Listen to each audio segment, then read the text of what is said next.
to go live. Good afternoon, everybody. Good afternoon, you guys.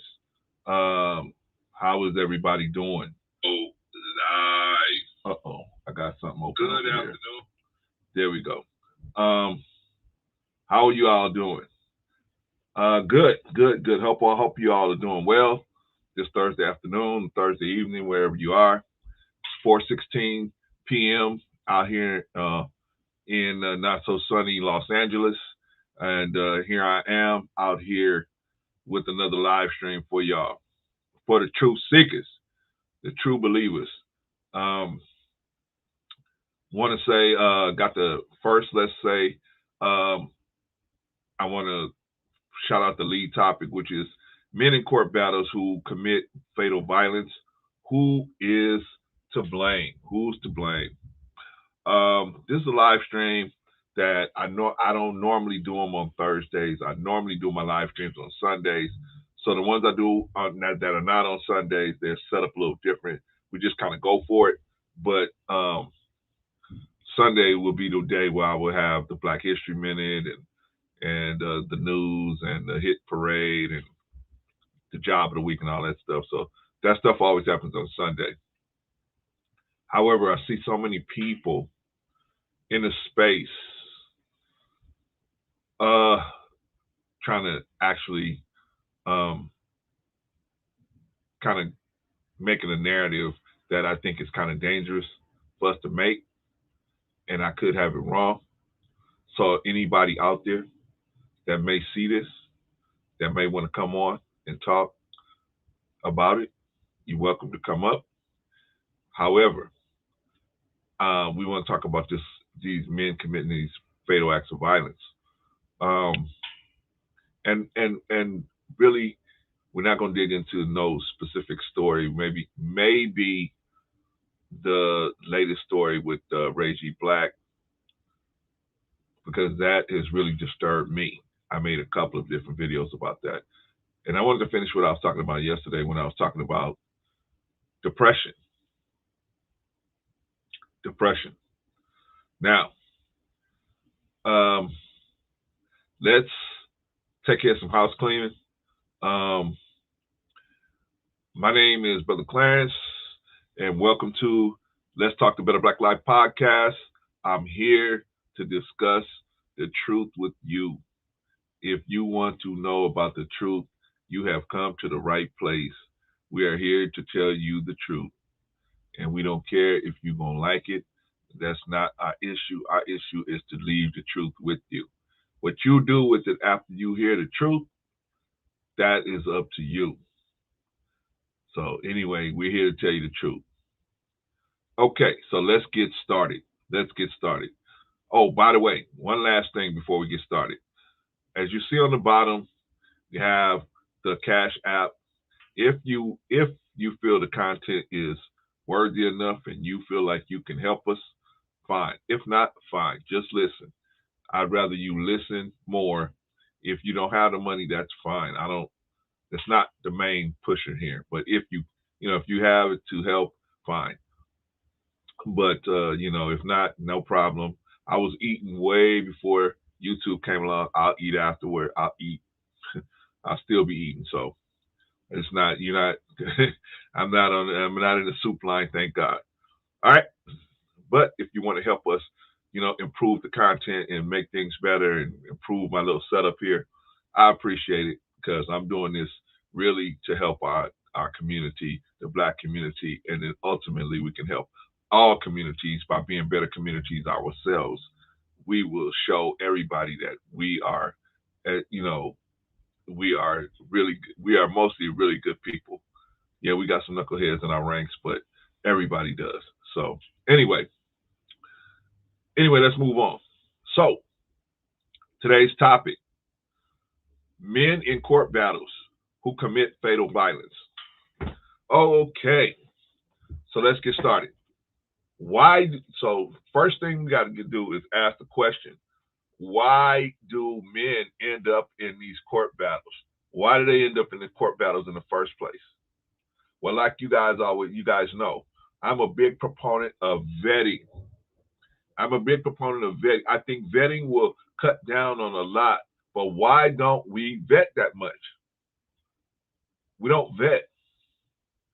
Why don't we vet? Because we're too busy, we're too busy trying to have casual sex.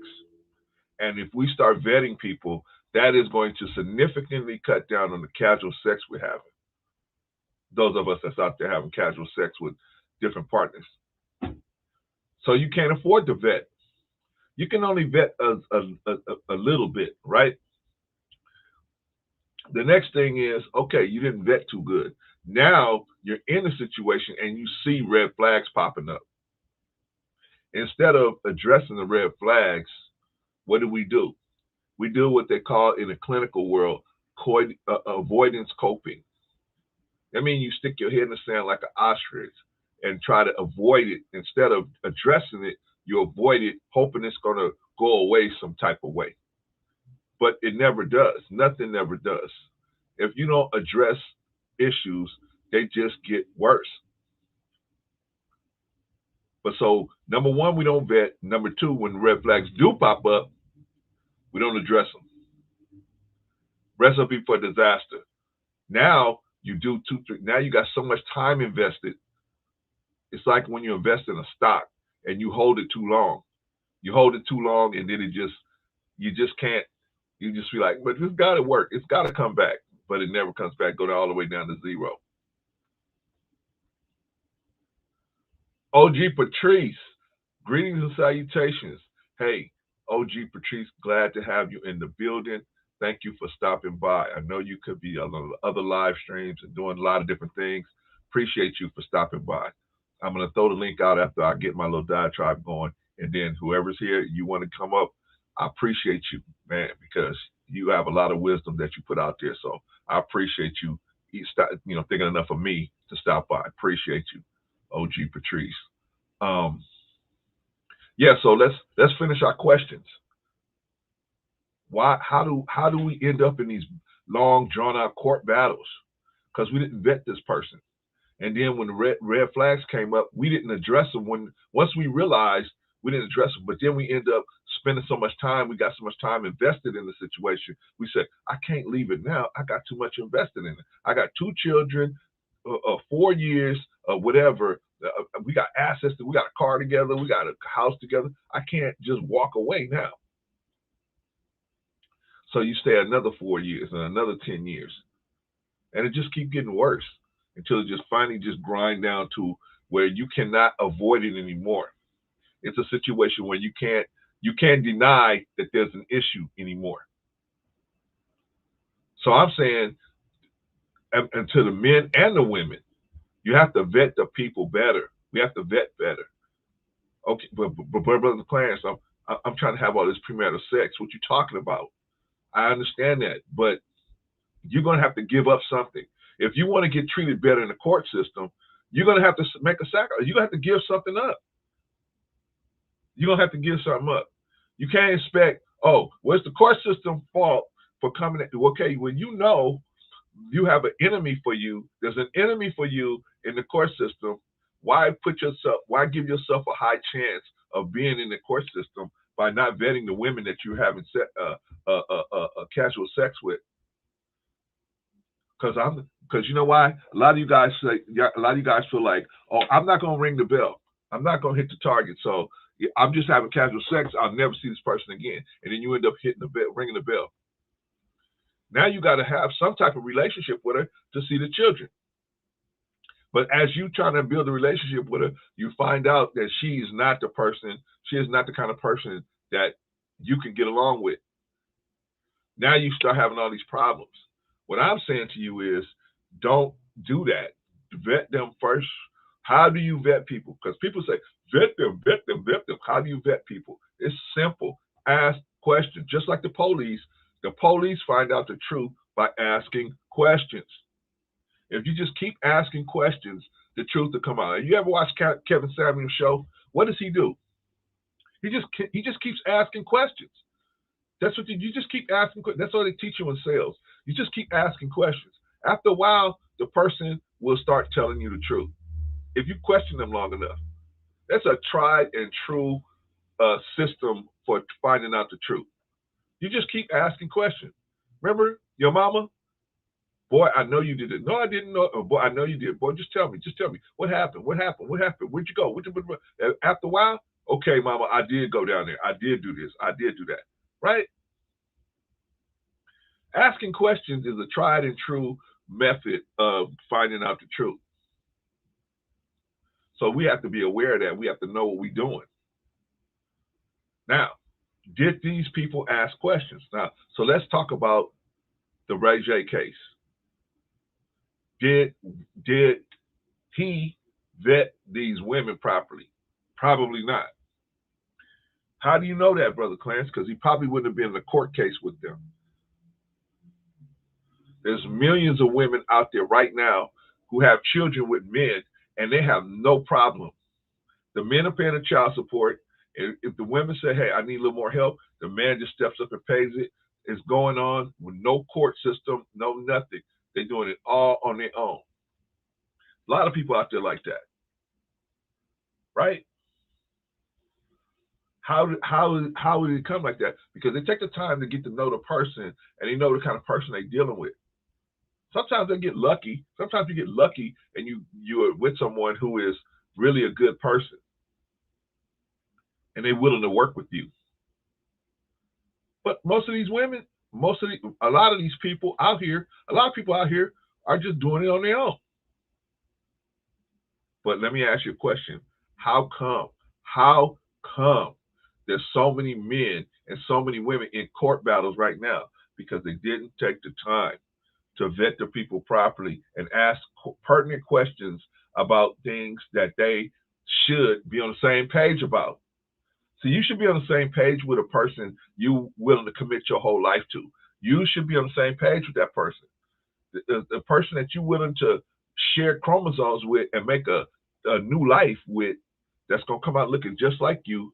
You need to know you need to know if you're on the same page about discipline, about raising a child, about schooling, about religion, about race. About everything.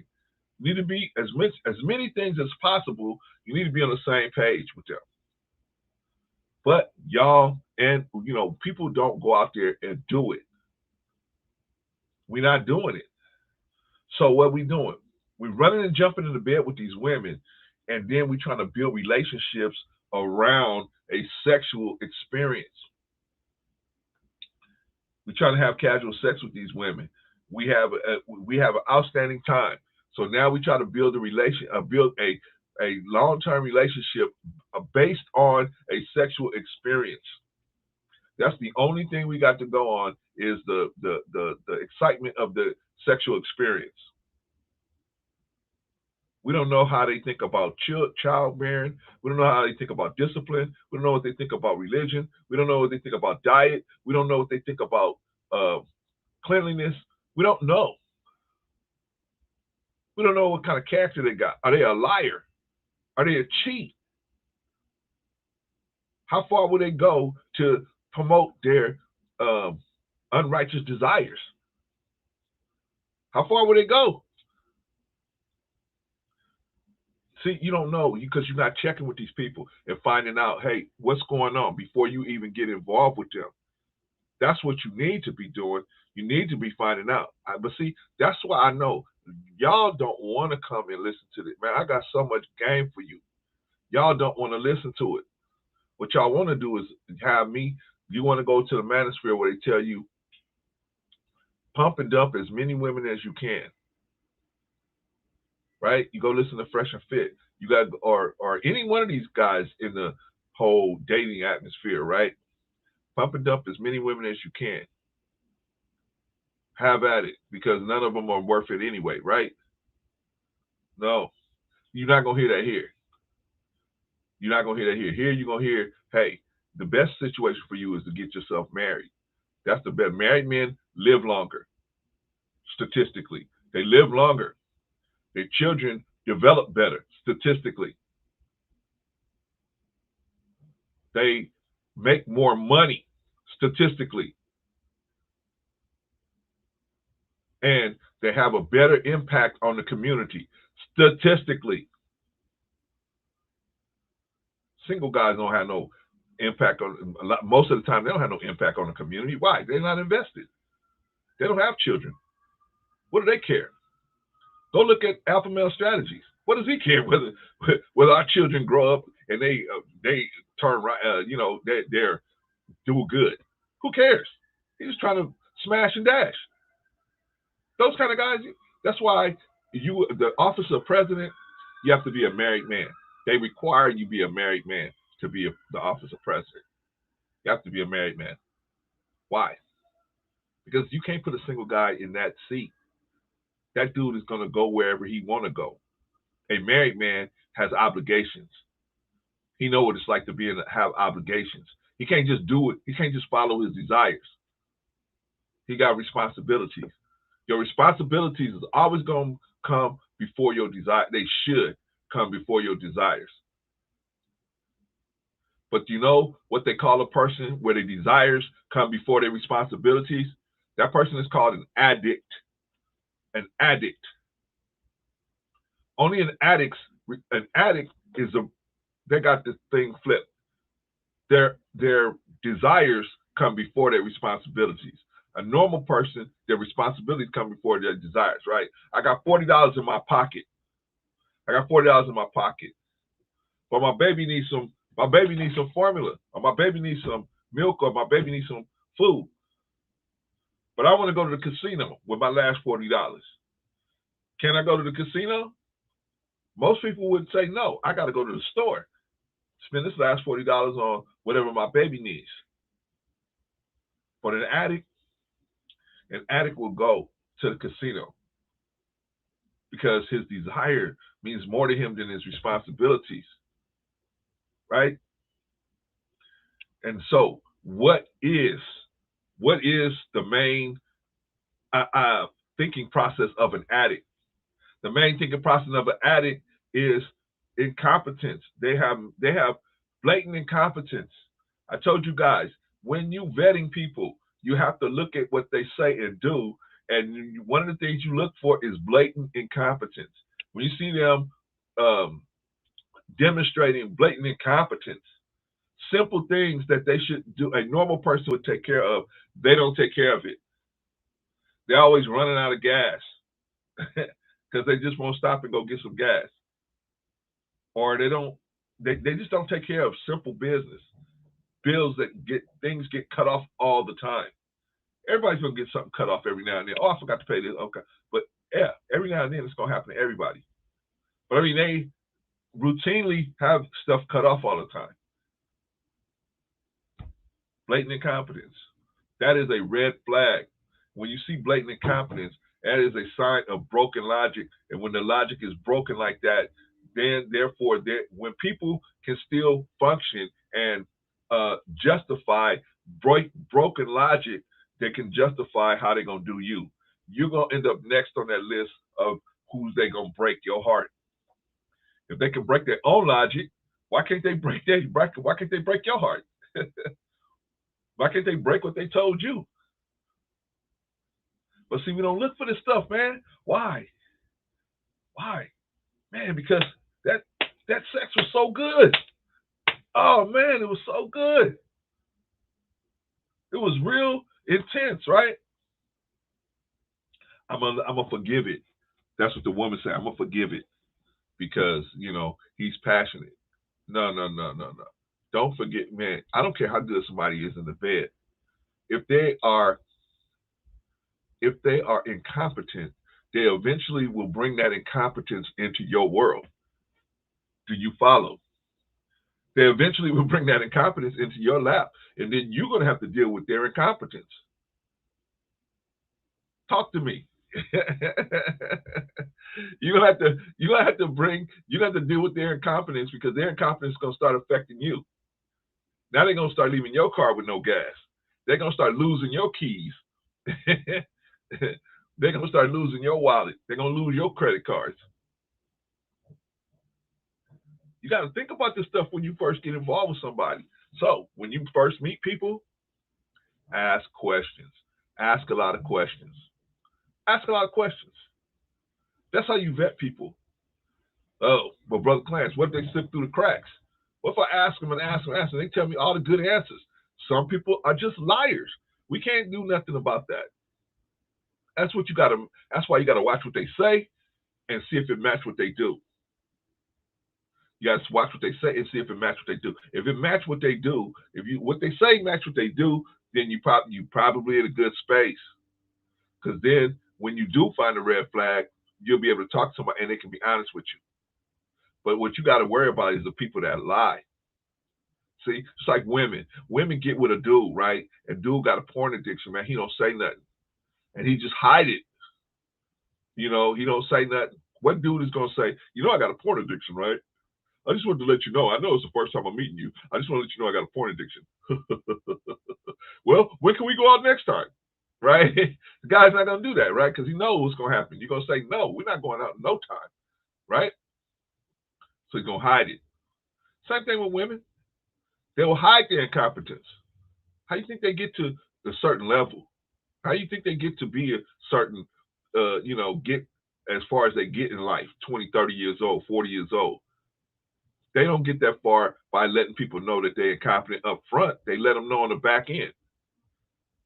You go in their house and there's trash everywhere.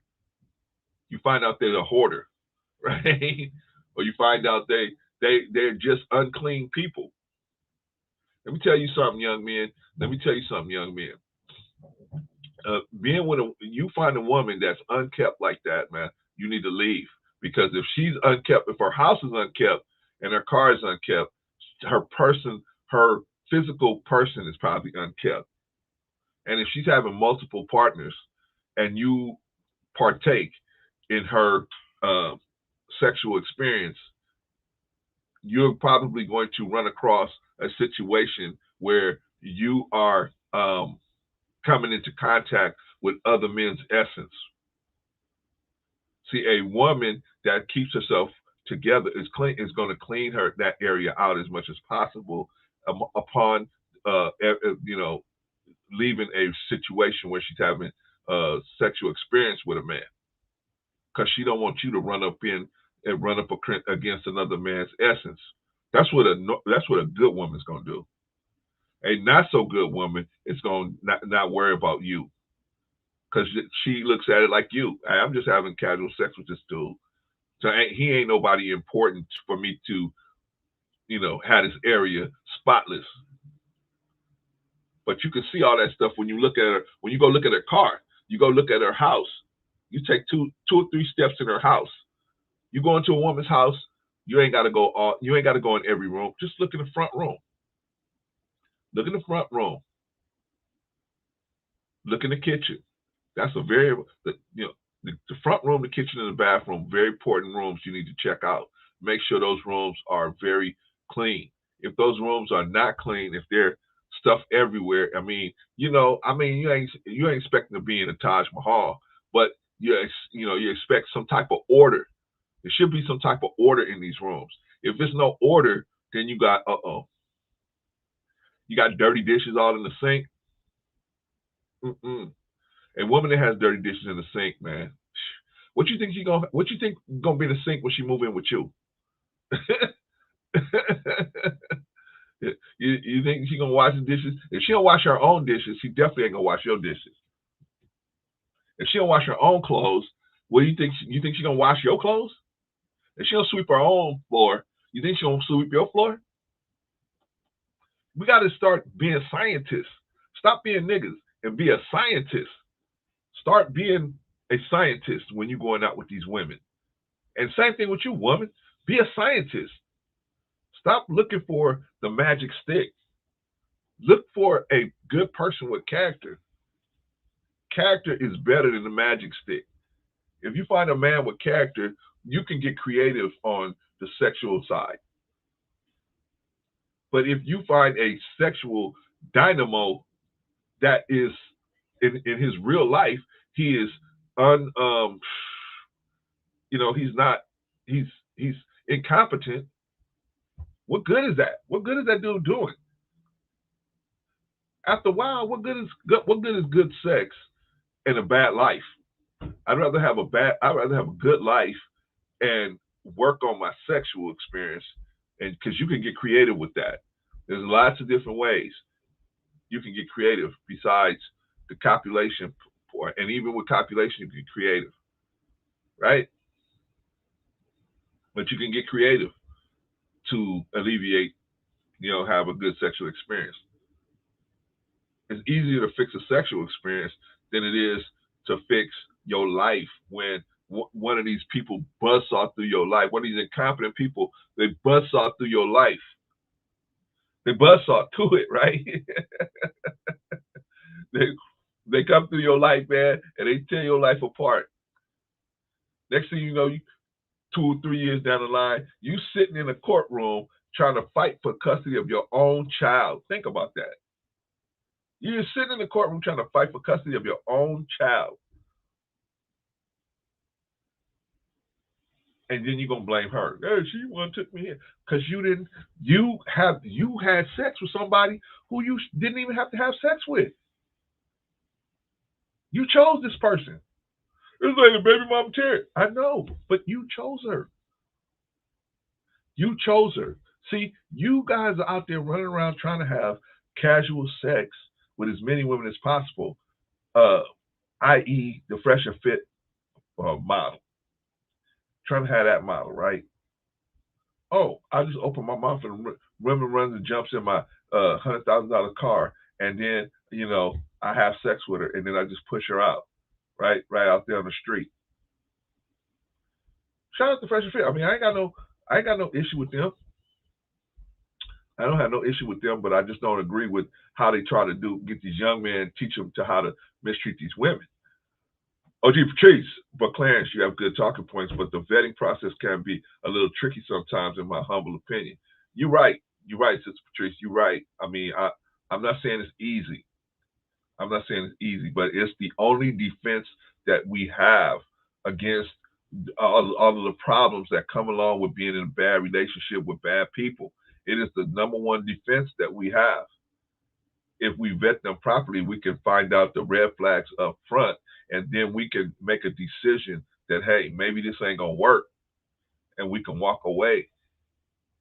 The problem is that we don't have no other way, because you know what most men do, Sister Patricia, what most men do is they just say, well, she's a woman, she's gonna bow to my way of doing things. And then when it get down to the nitty gritty, the woman say, the women will see the incompetence in the man and say, no, I'm not going to bow to what you want. No. Now you got a fight on your hands. Now you got a fight on your hands, right? Sister may have a degree in finance, and the guy says, yeah, I'm going to buy this car. How much interest rate they want to charge you? Oh, 27%. Woman goes, 27%? Let me go with you. No, I don't need you to go. I'll go by myself, right? I mean, I'm just saying, so the only way we can, our biggest protection, besides hoping that the other person is going to do us right, is vetting them. That's the only line of defense. That's the bulletproof jacket that we got, that we can put on. That's the Kevlar vest that we can put on. When you put on the Kevlar vest, that don't mean you ain't going to get shot. It just means that you got a better chance of surviving something comes in your vital spaces, right? That's the same thing. Vetting is that bulletproof vest. You know what I mean? Don't mean you ain't gonna get shot. You might get shot in the arm. You might take one in the leg. But your vital spots are better protected. You got a better chance of walking away. So that's why I'm saying it's a vetting process. It is tricky. You're right. But see, you know what it is? A lot of times, a lot of our people, they get stuck on the sexual attraction. So they so stuck on the sexual attraction, they scared to vet the person because they don't want to lose this. They don't want to lose that experience that they're expecting to get from the sexual attraction, especially men. Especially men. Men try to be on their best behavior just so they can get into a sexual experience, and then once they get the sexual experience, that's when they start being themselves and showing a real, putting their real cards on the table, right? But vetting is the only option we got. What's the other option out there, Sister Patrice? What's the other option? There ain't no other option except you hope, the hope strategy, right? I hope this person's gonna do me right, right? I hope they will. I see all these red flags. I see her mama never had a. Her mama was never married. Her grandmama was never married. They had their children taken from them. And so I see all of these different things, and her mentality is pretty much the same. What is her mentality gonna be towards me if things don't work out? OG Patrice, I agree with your perspective, but most time when the stuff hits the fan, it's too late. Yeah, I agree. I agree, Sister Patrice. That's what I'm saying. The vetting process is the only way to avoid that. You see what I'm saying? Vetting them up front is the only way to. That's your only chance of avoiding that situation. Once you in the soup, you in the soup. What can you do once you in the soup? When you in the soup, now you got to just make a move, decide what you're gonna do. Just like this lady, the ex-wife of this guy, Ray J. Black. Once she was in the soup, she had to make a decision. I got to leave this man. He's dangerous. He's a dangerous person, and he proved how dangerous he was by doing what he did. Right? I don't think there's any content creator that's out here saying, including the lead attorney, that's out here saying, "Oh, I think that was he was justified by doing that." I think this is my version. Now y'all go ask the lead attorney his version. He can speak for himself, but I think that what he was saying was the instances that women do play games, these kind of things can happen. What he should have said, I'm gonna tell you what he should have said. What he should have said is, this case might not be like that because there's a lot of other stuff going on. But a lot of women do play games with men. A lot of women do. And this kind of thing can happen when you're really playing games with somebody. Because people can get to the point where they lose a grip on reality. And they take the nuclear option to try to resolve their depression. Remember last night what I said? I said depression is the difference between desire and reality. It's the difference between desire and reality. I want something, but that's not the reality. So because I don't have my desire is not the same as my reality, that causes me to be depressed, right? Excuse me. That causes depression. But so depression is good. It's for us to see that something is wrong. Hey, like I said last night, my room is dirty. My room is dirty. I need to clean it up. That the dirtiness, the filthiness of my room would depress me. So what comes after depression? Frustration. The frustration has anger inside of the frustration. There's anger there, and the anger is the fuel that get me up and get me moving to deal with the frustration. Deal with the depression. I get so frustrated, I get up, I start working and cleaning my room. That's why frustration. The only way out of depression is to use the fuel of frustration and hard work, discipline, and patience.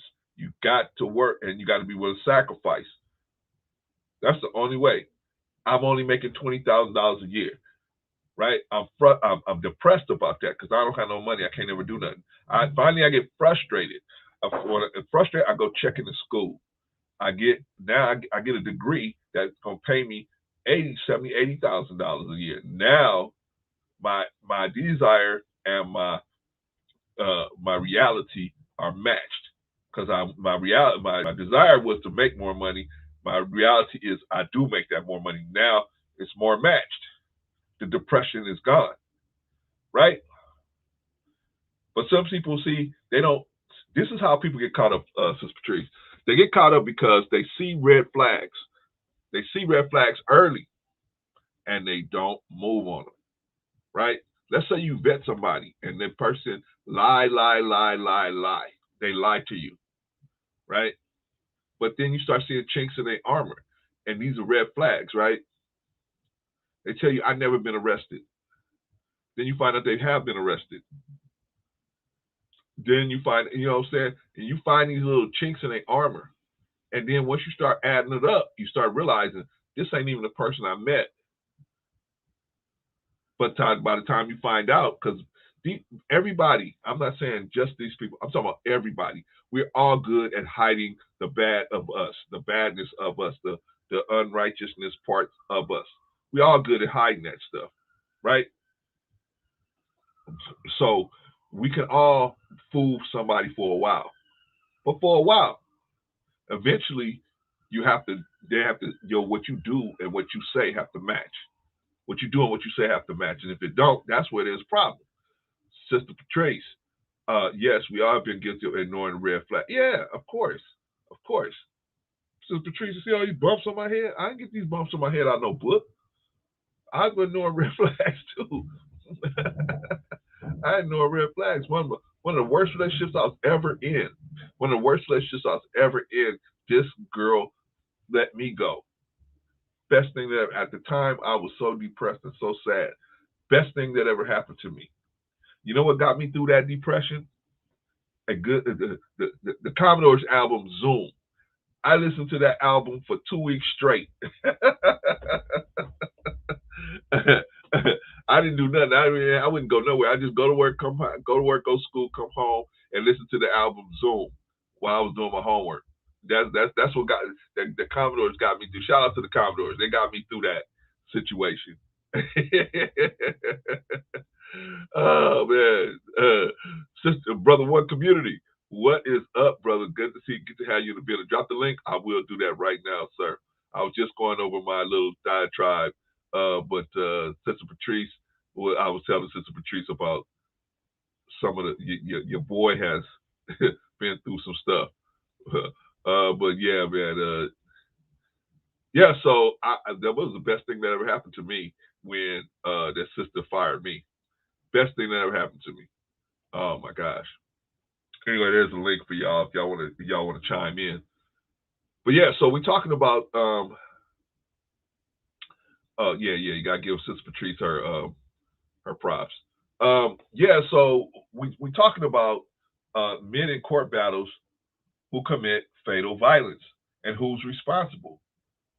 Now, y'all have seen all the videos, y'all seen all the y'all seen Brother Omawale if you haven't seen him, or you seen TLA's video, and it appeared that TLA was blaming the victims for the unfortunate demise.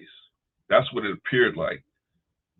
Now, if you decide that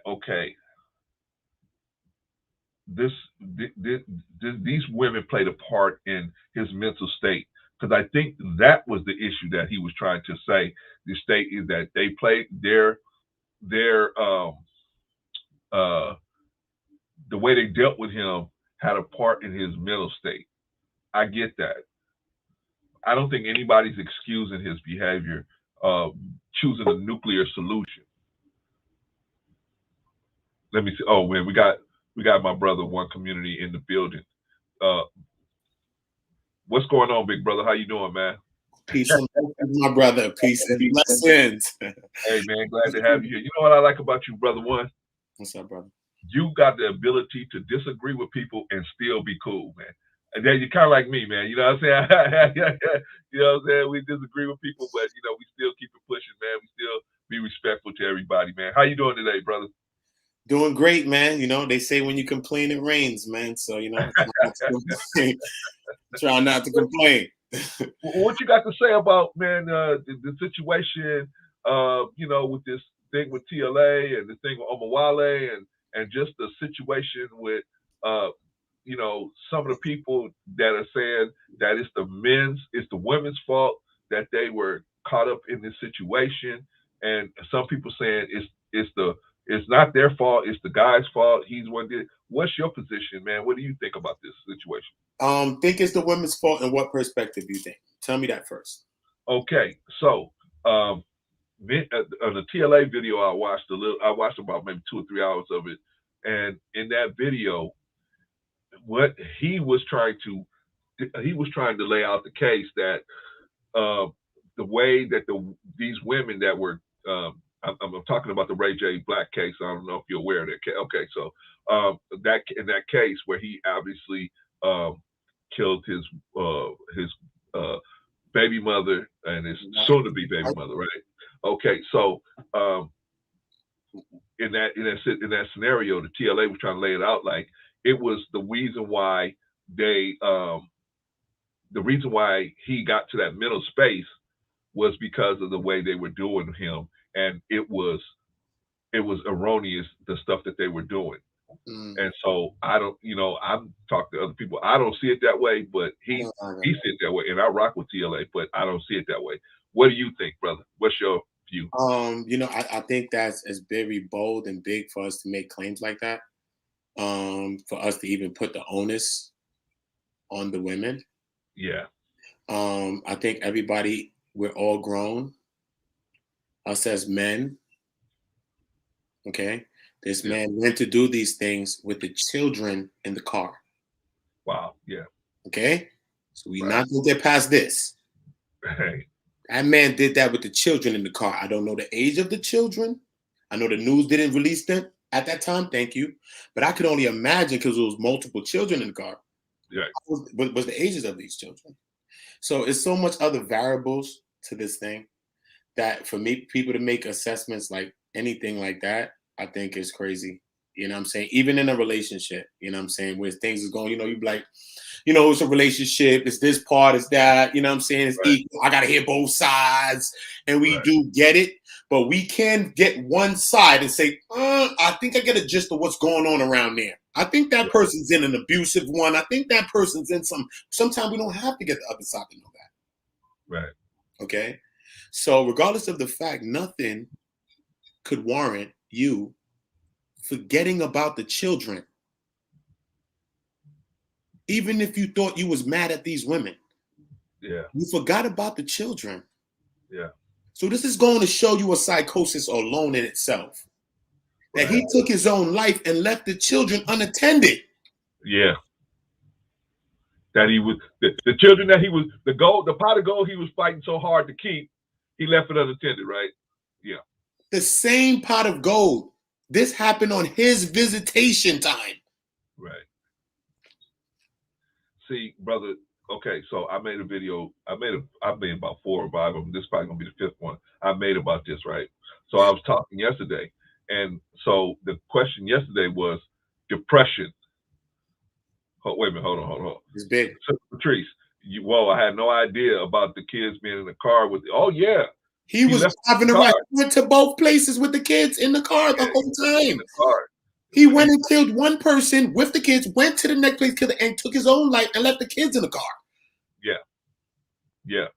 And we can't figure no way to blame them women in that. That's crazy. Yeah. Yeah. I don't think there was a dog in that. We're not even blaming the dog in that situation. Okay. So let's break it down, brother. Me and you. It's me and you out here. We gotta make sense out of this. Everybody else is gonna come and look to us to make sense out of this. So I tried to make a little sense out of it yesterday. How do we make sense? How does a brother get so crazy that he goes and commits an act of fatal violence to one lady, commits an act of fatal violence to another lady, and then the other lady also was pregnant, by the way, which he had knowledge of. Oh man, he committed an act of fatal violence to that lady.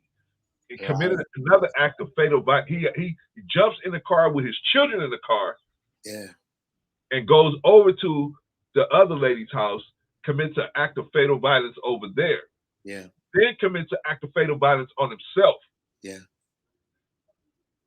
And then the supposed pot of gold he spent 3 years fighting for, he left it out in the middle of the street.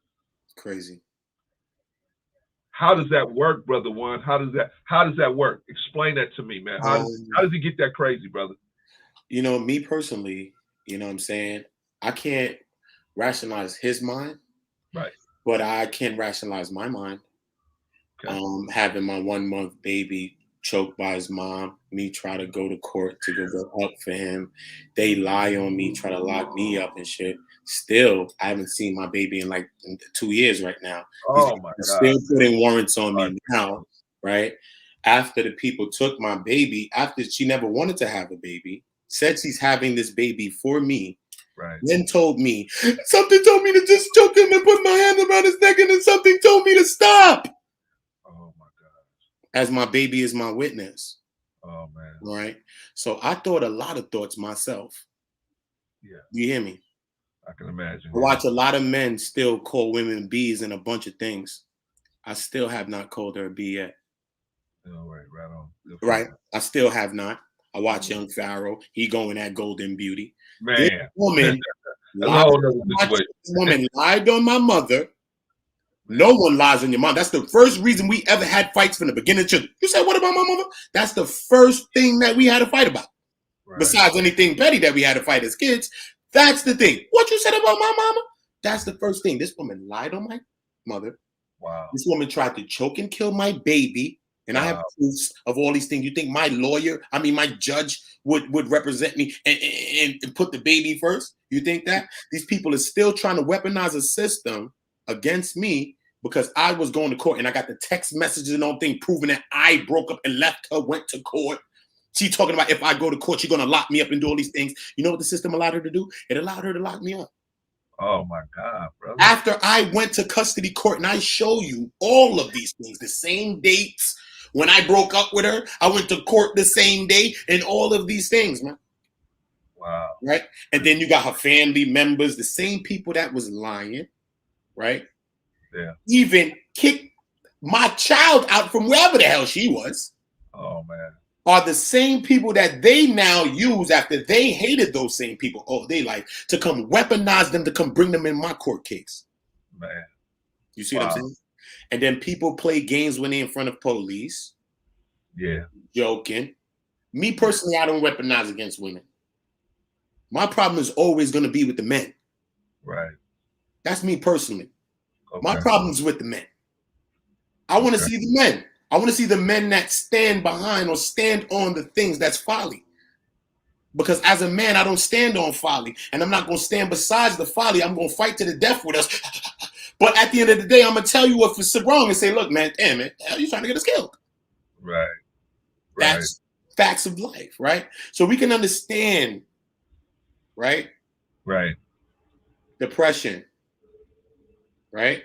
A lot of things that we suffer from mental health naturally based upon our life alone, just because we think we living okay and we got Jordans or you got your little thing, you got your job and you got all of that. That does not mean you are not stressed or depressed. Right. That does not mean that you don't have anxiety, but us as a people, talking about us now, right? A lot of time we so strong that we feel like we can't go get help. Us as men, same color, right? Feel like we too strong, and if the leg ain't falling off, we even going to the doctor. Right. Yeah. That's black men, man. I mean, you know, I'm straight. That's all we say. If the leg ain't falling off, we good, you know. Right. Our women go to the doctors. Our women do different things. Regardless of what you want to say, we got to look at things how things go, man. Right. A lot of things are going untreated. A lot of people being falsely assessed because everybody's a damn psychologist right now. But we can't be over talking to someone, getting help in any way. We think like we're less of a person because we getting help or we speaking to somebody. No, you got to be able to vent certain things, man. If you don't, they remain bottled in you, and this is where they go. They go crazy because a lot of times you want to take it, but then you're making wrong steps, and now you're going, and now you can't go back, and now it's ultimately you fatal to yourself now. Okay, brother, let me ask you a question. Now, did you see any of these qualities up front when you first started dating this woman? Did you see that maybe there was some gaps in logic or any things that made you say, that didn't make sense? Why did that happen? Yeah. That you think that you may have overlooked? Nah, it's not about overlooking. You know, I think she had things, you know what I mean? She had things that she went through from her childhood, you know what I mean? Things that happened and a lot of things that she's been through in her life. You know what I'm saying? I think that the people around her, her family never just loved her. You know what I'm saying? I think that she was just lacking love, man. When they found out a lot of shit she been through, they threw her to the fucking curb. You know what I'm saying? When she had her fucking kid, they threw her to the curb again. Like, so at the end of the day, how the fuck do you love? How can you, I'm sorry for the curse, but how do you find, you know what I'm saying, yours? You know what I'm saying? So for me, it's not about so much, you know what I mean? Because we all got things we going through, man. Exactly. You know, exactly. You know what I'm saying? I loved her. You know what I'm saying? And at the end of the day, It's about when you meet somebody and you're gonna deal with somebody, it's either we gonna deal with what we dealing with, it's either we gonna try to help each other to get past or to get over something, or Right. because why are we here? Because we're not Right. here to weaponize it against it. Oh, I stayed with you and do that. No, we're not here for that because it ain't charity or why we with each other. You know what I'm saying? We here because we rocking. And if we going through things, sometimes people just need a person that's supportive, man. But a lot of times, sometimes people never ever had the support. So you just don't know. Like sometimes she would tell me that, like, yo, son, I don't know if I know how to love you like the way you love me, like, because I've never loved like this. She told me that. Wait a minute, brother one. You Told me telling me that this lady told you I don't know how to love you like you love me? she couldn't. Okay. Now, when she told you that, you had a decision to make. No, but I Either you're going appreciated to move that. forward or try to still work it out. Maybe you can show her how to do that or something. So you have a decision to make. What happened at that point? You know, at the end of the day, I appreciated the honesty of it. Right? Right? Because I already knew this to be the truth anyway. Oh, okay. Right? Okay. Because I understand, because I come from a house of love, like abundance of this. Right. So I can understand what you lacking. Right. So that's what led me to like bring my mom into the situation to kind of help her, which let her lead lying on my mother, which was a person that I brought in your life because your mother wasn't there for you. Right.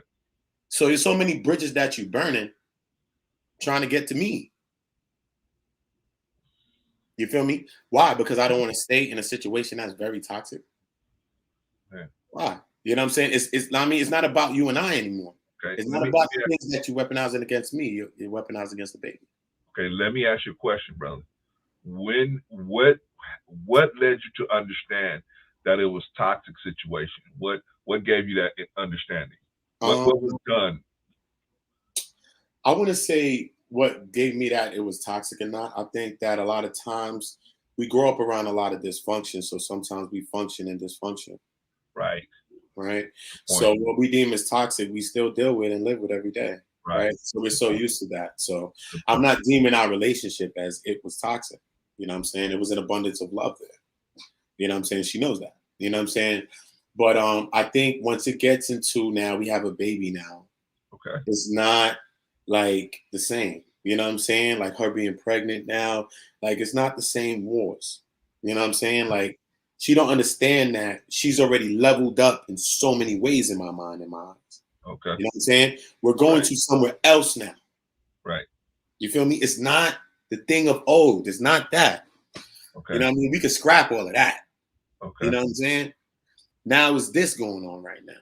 You know what I'm saying? So, you know, I just wanted to be supportive throughout the whole process. You know what I'm saying?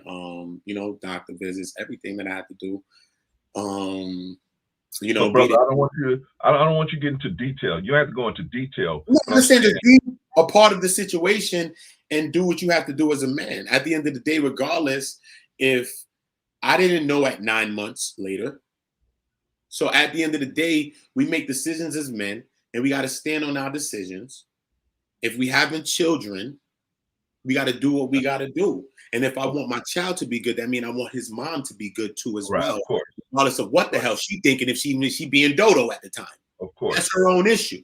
Because regardless of the fact, conscious or subconscious, it comes back to affect my child regardless of the fact. Of course. But brother one, we got people, see, we got people that's they listening now, and it's gonna be people that listen on the replay. It's gonna be way more people catch us on the replay. And so what I'm trying to get out to them is to take the things that happen to us that we can use to let them know, hey, this is a point maybe you ought to start thinking about an escape plan or what you're going to do and how you're going to move out. Because like you said, you was providing a lot of love. You was providing. But at some point, you had to recognize, hey, this is not a good situation going on. I did. When I did. Okay, so what was the things that led you to that decision? I began to take some precautionary steps. You know what I'm saying? When I began to see things going like the way it was going, you know what I'm saying? Like what? Like, I mean, you got to get specific. I tell you, I'll talk to you straight up. You know what I'm saying? I began to like record stuff. Okay. Document video, audio of the things that she would say. the conversations that we were having, because it seemed like sometimes she was acting like she didn't know what the hell was going on, but I knew it. You know what I'm saying? So me personally, I started to do stuff like that. You know what I mean? Just really start to make my way. Like, so before I really left, you know what I'm saying, and broke and just left, I started to get my situation together. Okay. You know what I'm saying? But brother, one, Conversation. that's good. I want you to get to that point, but I'm trying to find out where was the point where you even felt that you needed to start documenting and what made you get to that point? You know what I'm saying? Like, what was it? Something that she did or started doing or saying, or you saw something in her behavior that made you say, you know what, maybe I need to start preparing to make my exit? Yeah, it was things that happened. Like, I think like things was happening like during the pregnancy too as well. Okay. And things was happening. You know what I Okay. mean? But me personally, I just always wanted to make sure my son was safe, Of course. regardless of what. You know what I'm saying? Because I seen things like even before my son was born, like she was trying to weaponize it and weaponize my son. Okay. You know what I mean? Things like that. You know what I mean? And I told her before he was born. I told her before my son came, because I have two children, and I have custody of my other son. You know what I mean? I have custody of my other son. Okay. So I'm not playing a game. I'm not one of those people that's playing games like that. So, I told her, like, if we get to a point that it's like that, right? I don't want to have to debate, argue about the baby. You see what I'm saying? Like, I don't want to have to get to that place where I can't see the baby, or you want to do these things. I don't want to go through those things. You know what I'm saying? I went through the court system already with my eldest son. I was awarded custody of my son. You see what I'm saying? So I understand the process. I didn't want to go through that process again. Right. I went through that process already and won. Right. You know what I mean? But it just was it was crazy. And, I just felt for my son's safety. I felt for her safety, because she was, she was doing things to hurt herself. Wow. And, at the end of the day, a lot of those things become like a jail cell, not only for the person, but it becomes for the person that's me. Right. You know what I'm saying? Because what do? Keep this a secret? And this ain't no secret. This ain't the secret to keep. So how long do you keep it a secret till this shit turn crazy, like the situation we're talking about now? That's what usually when we start to speak up, that's when people be trying to weaponize and do all the other things that they want to do, because people be trying to silence you. Right. They don't want you to speak up. They don't want you to speak your story. Right. You know what I'm saying? Sometimes we looking for all kind of axes, all kind of weapons to defend us. Sometimes the greatest weapon we have is attached to us, and it is our tongue to speak of the injustices that's happening to us. Right. Talking to someone. But a lot of times in relationships, you feel embarrassed. Damn, man, why am I dealing with this? Why? You know what I'm saying? Am I foolish, or whatever the case? Or, you know what I mean? You thinking of so much things you thinking about. I was thinking about as a man, and I'm dealing with a woman. Not to say I'm some innocent man, like I wasn't cheating and doing mad stuff too. I'm not saying I've been doing things, but at the time, I stopped all of those things. My baby's coming. I even stopped drinking all that shit. I quit drinking all that shit. You hear me? I stopped selling crack. You hear me? This is crack. So this ain't a joke. So these people actually went to court and tried to lie on me at these times, talking about like I'm selling crack or something. When I quit. Right. And I went back to selling crack. Wow. And I recently just stopped a year and a half ago, and I'm never going back to selling crack again in my life. I know, man. You see me podcasting, doing the things I'm doing, trying to build one community. Right. So it's either we're going to take that energy, let it destroy us. Like it was destroying me. I was depressed. They took my infant baby. He was 1 month and a half when it happened. Right. I didn't get to have my baby since 3 months. This is killing me to this day. I have a hole in my heart that would never be fixed. I feel you, brother. You hear what I'm saying to you? I feel you. That's why I say building my one community. I just want people to get out my way and let me build one community, man. Because there's many other things that I could be doing with my energy, man. Trust me, that's not positive at all, man. Right. And I don't know how to react to people like that's mandatory that act negative, and these people that's doing things. I don't know how to react, but the ways I was taught and learned how to react. Right, I get you. You see what I'm saying? So it's either we're gonna let the things defeat us, or we're gonna use things to channel things in a positive way, which I'm doing just like now. Get to our bags, put that bag right for my son. all of that. Even when he come back, it's a situation ready for him. He good. Everything is great. Daddy's in a great mental space. Right. In a receiving place, put myself in the same place before he was coming. Right. That place that I was putting myself in after not having a child for 11 years. My son was 12, about to be 12 at the time when I had him. My son was 11 years old. So I hadn't had a kid for 11 years. Holy put myself in that mental space again. Babies, Pampers. You know what I'm saying? That's like a whole different space. Yeah. Sister OG, Patrice got a question for you, brother. She still don't let you see the child to this day? Oh, no, I'm still going through court. I'm still in a court case. You know what I mean? But the crazy thing is that these people keep lying on me till to this day. Like when I go to courts and stuff, they be like, "Oh, where's the new warrants?" I have warrants till today when I haven't seen her whole entire family, and my baby in how long? These people still till today try to put warrants on me. Man. Imagine that. You know what I'm saying? Like it's crazy. It's a joke. It's really a joke. I understand, man. You know, well, let me say it like this. I'm doing my best to understand. You know, I have never been through that situation, but I got lots of people like yourself, people that I know that have been through something similar to that. And it's all, and you know what I'm saying? No matter which one of you guys tell me the story, it never sounds good coming out of anybody's mouth, man. It always a bad situation. You know, but using your insight, since you got insight into how bad the situation can get, looking at the situation with this guy Jay Black, would you say that is the women's fault that this thing happened to them, or who would you, or is the court system fault, or is it or is his fault? Whose fault is it? I don't know the initial situation of why he's not in his kid's life, so I don't know that, right? So I don't know how the court goes and what the system or what happened with that, whether it was his fault, the parents, or whoever fault it was on that. You know what I'm saying? Well, let's lay the foundation. Okay, she filed all this dude. Hold on one second. Be easy, that dude. What's going on? Be easy. Okay, let me lay the foundation. What happened was she filed all of these, tried to file these protective orders, and they were all dismissed. I think about 4 of them were dismissed. Okay. She was trying to say that he was a danger to everyone. Trying to say was he a danger? Well, obviously he was, because he did what he did, right? But ultimately, but at the time, she was saying so she tried to lay the foundation that he was dangerous. Now, so what the TLA thing was, if the judge dismissed it, then obviously the judge didn't see no merit in none of those situations. Now, we have many women where judges have done the same exact thing, and the boyfriend went back and, you know, used fatal violence on them, right? Yeah.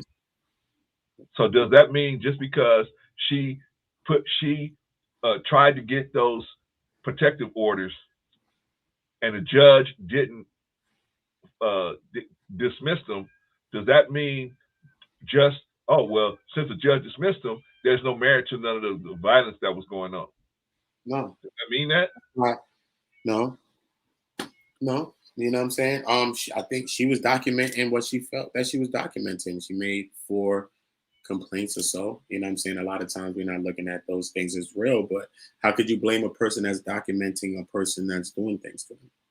And then when we ultimately see what a person end up doing to not only her, but another person. So was this person wrong? No, this person was crying out for help. Right. Okay. And once again, we're not listening. Okay. To what the hell's happening.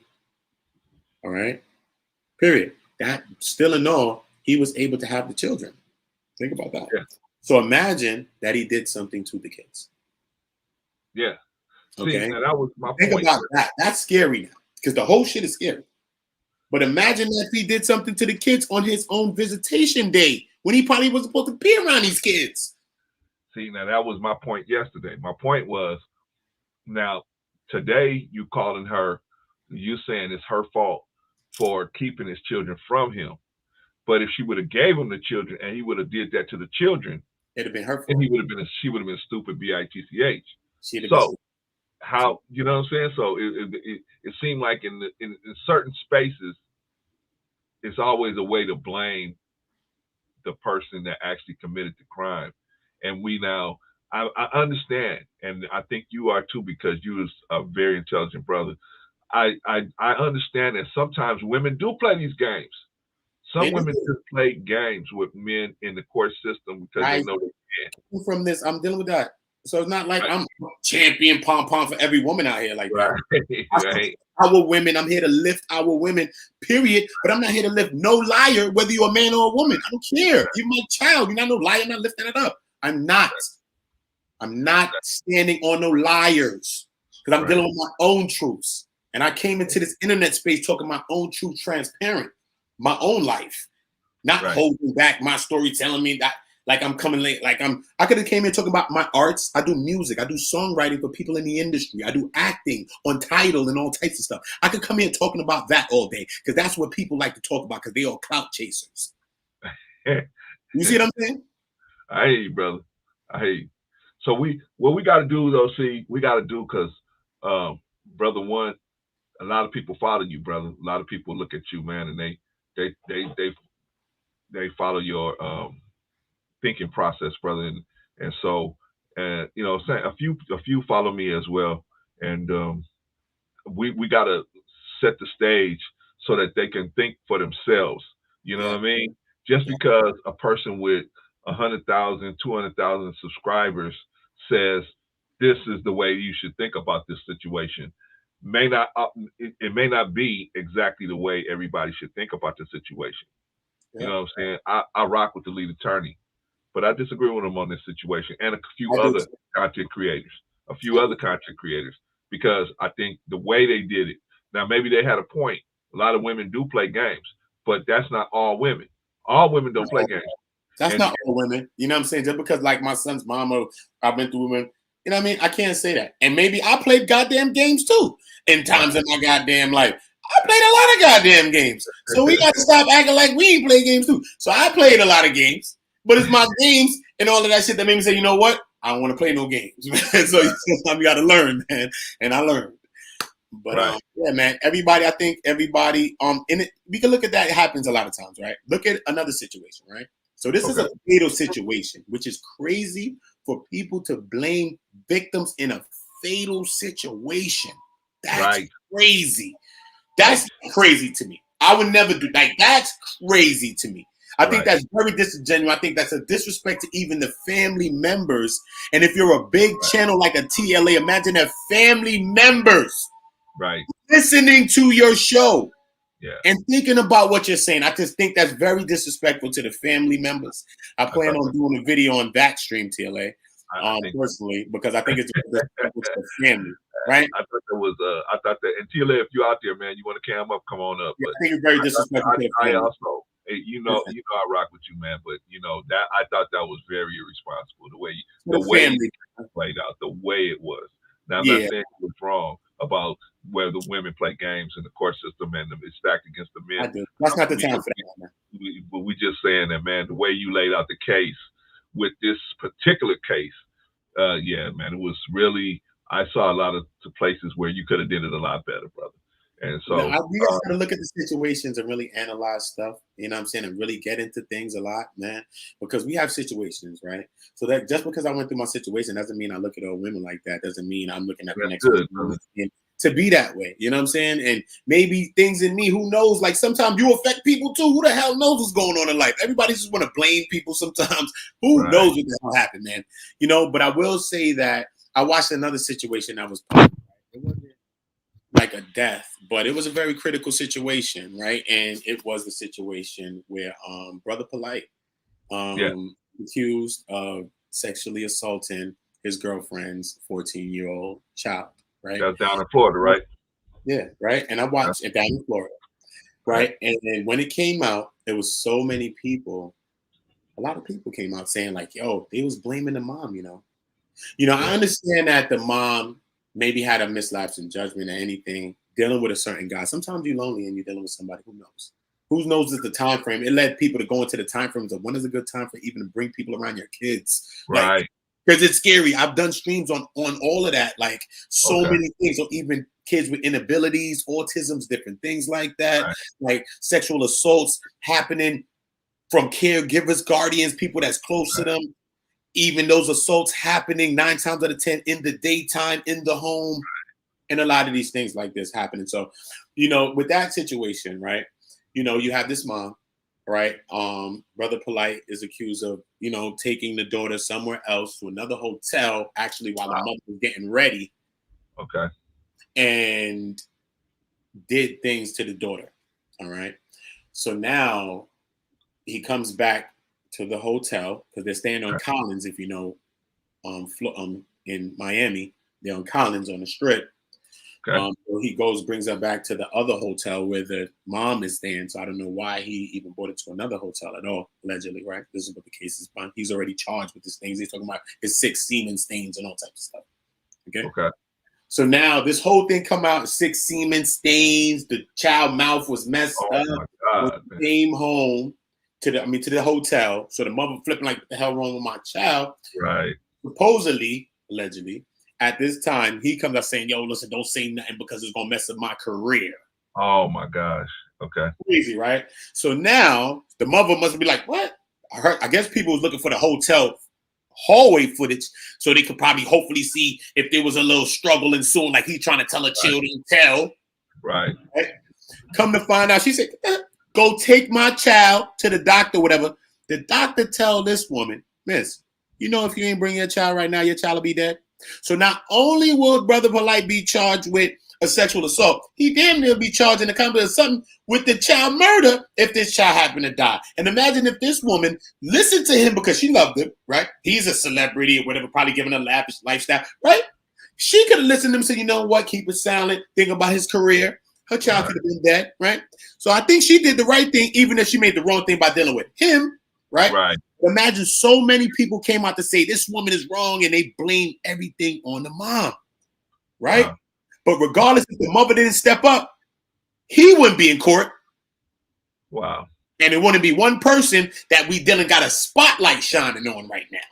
Right. Which led the whole internet to go crazy, which led all of the sectors to merge. Beach Right. sector, conscious, everything merged because of what happened to Polite. It affected us all so much to understand that he sexually assaulted, allegedly, right? Right. Girlfriend's child, right? But he come from a long line of Dr. York, who he deemed Right. as God, who got Right. 135 years for building the Ansar community in Atlanta and all of that, and Right. doing those same type of things to the children, Right. right? Right. After fathering about 200 kids or so. Right. Right. And when one of those guys came out talking about the assault that not only he, but his 2 sisters received, you could go and look up Brother Polite interviews a guy on a park bench. Right. You're going to hear this guy talk to him, Tariq, and he going to look at him and say, listen, man, regardless if you saying or whatever you saying, man, that guy is a God to me, regardless if this man did what he did to you and your sisters. Okay? Whoa. This is Polite talking to the other guy. Brother Polite, right? Then, before this even happened, Sinetta's the first one that supposedly came out and blew him up, said, don't let me blow you up, man, baby York. And he's the one that came out that said, Renente, don't act like that's your daughter. You know what you're doing. Sinetta came out from back in the day with some whole story that it was a girlfriend at the time that he had then that was supposed to have ran away, and he had this daughter, this girlfriend, supposedly a stepdaughter, and she was like 15 or 16, but he married his wife when she was 16. The other one, if you look at Jesse Peterson, when he talks to Polite and his 2 wives and his 3 wives, one of them are there, and I think her name is, I'm not going to say, but when you go there, you'll see, and she's going to say, I met him when I was like 16. Okay. All right, brother. Let's since you brought that situation up, yeah. I don't know the particulars about Polite's situation, but let's talk about this. Let's talk about what could have been done better. Okay. Let's talk about what could have been done better. Okay. So the first thing that happened, in my opinion, based on listening to what you said and the little bit I know about that particular situation, is that he was able to take her daughter alone somewhere by himself. Okay. Yeah. That was the first red flag. Yeah. But how he did it. How did he do it, Brother One? She was supposed to be getting ready. It was not just them there. They were staying in a hotel. I don't know if her and him had the Oh, they same. were living in a hotel. Okay, right. They was in hotels, but they had like a party, like a bunch of people. I guess the other people were staying in the same hotel too. They in Florida, in Miami, everybody chilling. Right. So I guess everybody supposed to come down in a hotel and meet up so that they could go out to an event or do something together, right? Okay. So he in the hotel with her. Tells the mom, allegedly, right? Says, I'm gonna bring her downstairs. We're gonna get something to eat, but I'm also gonna talk to her about the issues that y'all been having. Maybe I can mesh the issues between you and the daughter at the same time. Let's stop right there. Listen to me. If you guys out there, listen to me now. There is no reason why you should be with a girl that's under the age of 18 by yourself. There's no reason why. There's no reason why. Yeah. You just don't do it. And why? Oh, Brother Clarence, why you do that? Because you want to shun the very appearance of evil. You don't even want to be in a position where the girl can say, he jumped on me, he touched me, he this or that. You just don't want it. It just doesn't look good. It doesn't look good.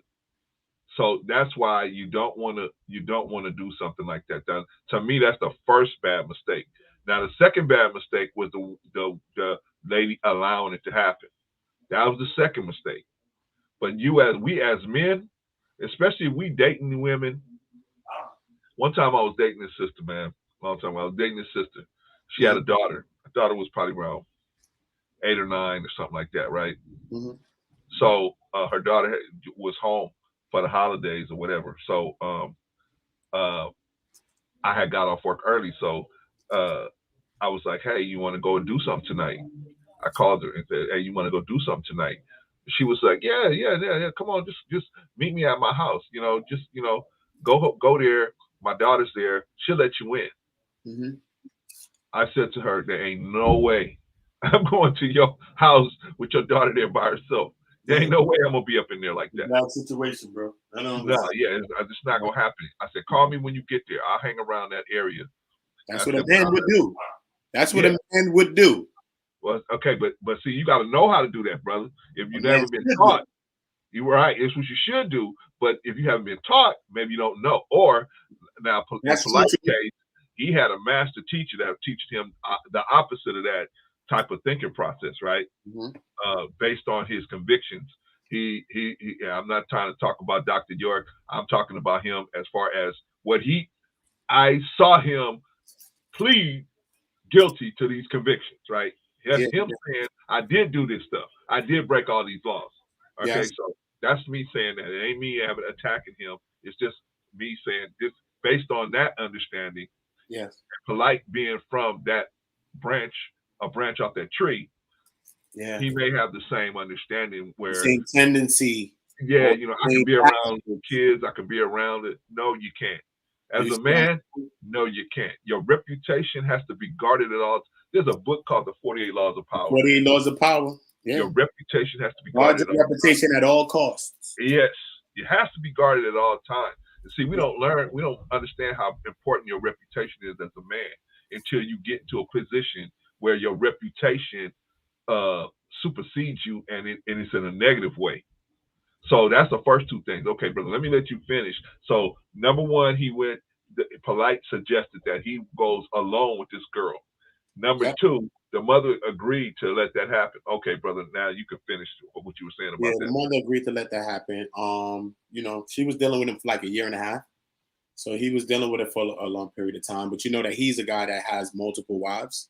Right. So he got 1, 2, 3, or 4 wives. Right. So they're all in that same kind of a system of polygamy or polygyny or whatever. Right. So that was one of the red flags. He left up. Then this is what supposedly happened now, right? So now they go downstairs. He goes downstairs with the daughter.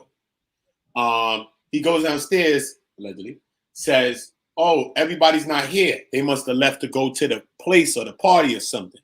Right. So we will go and meet them. Okay. So then they go and drive to some location.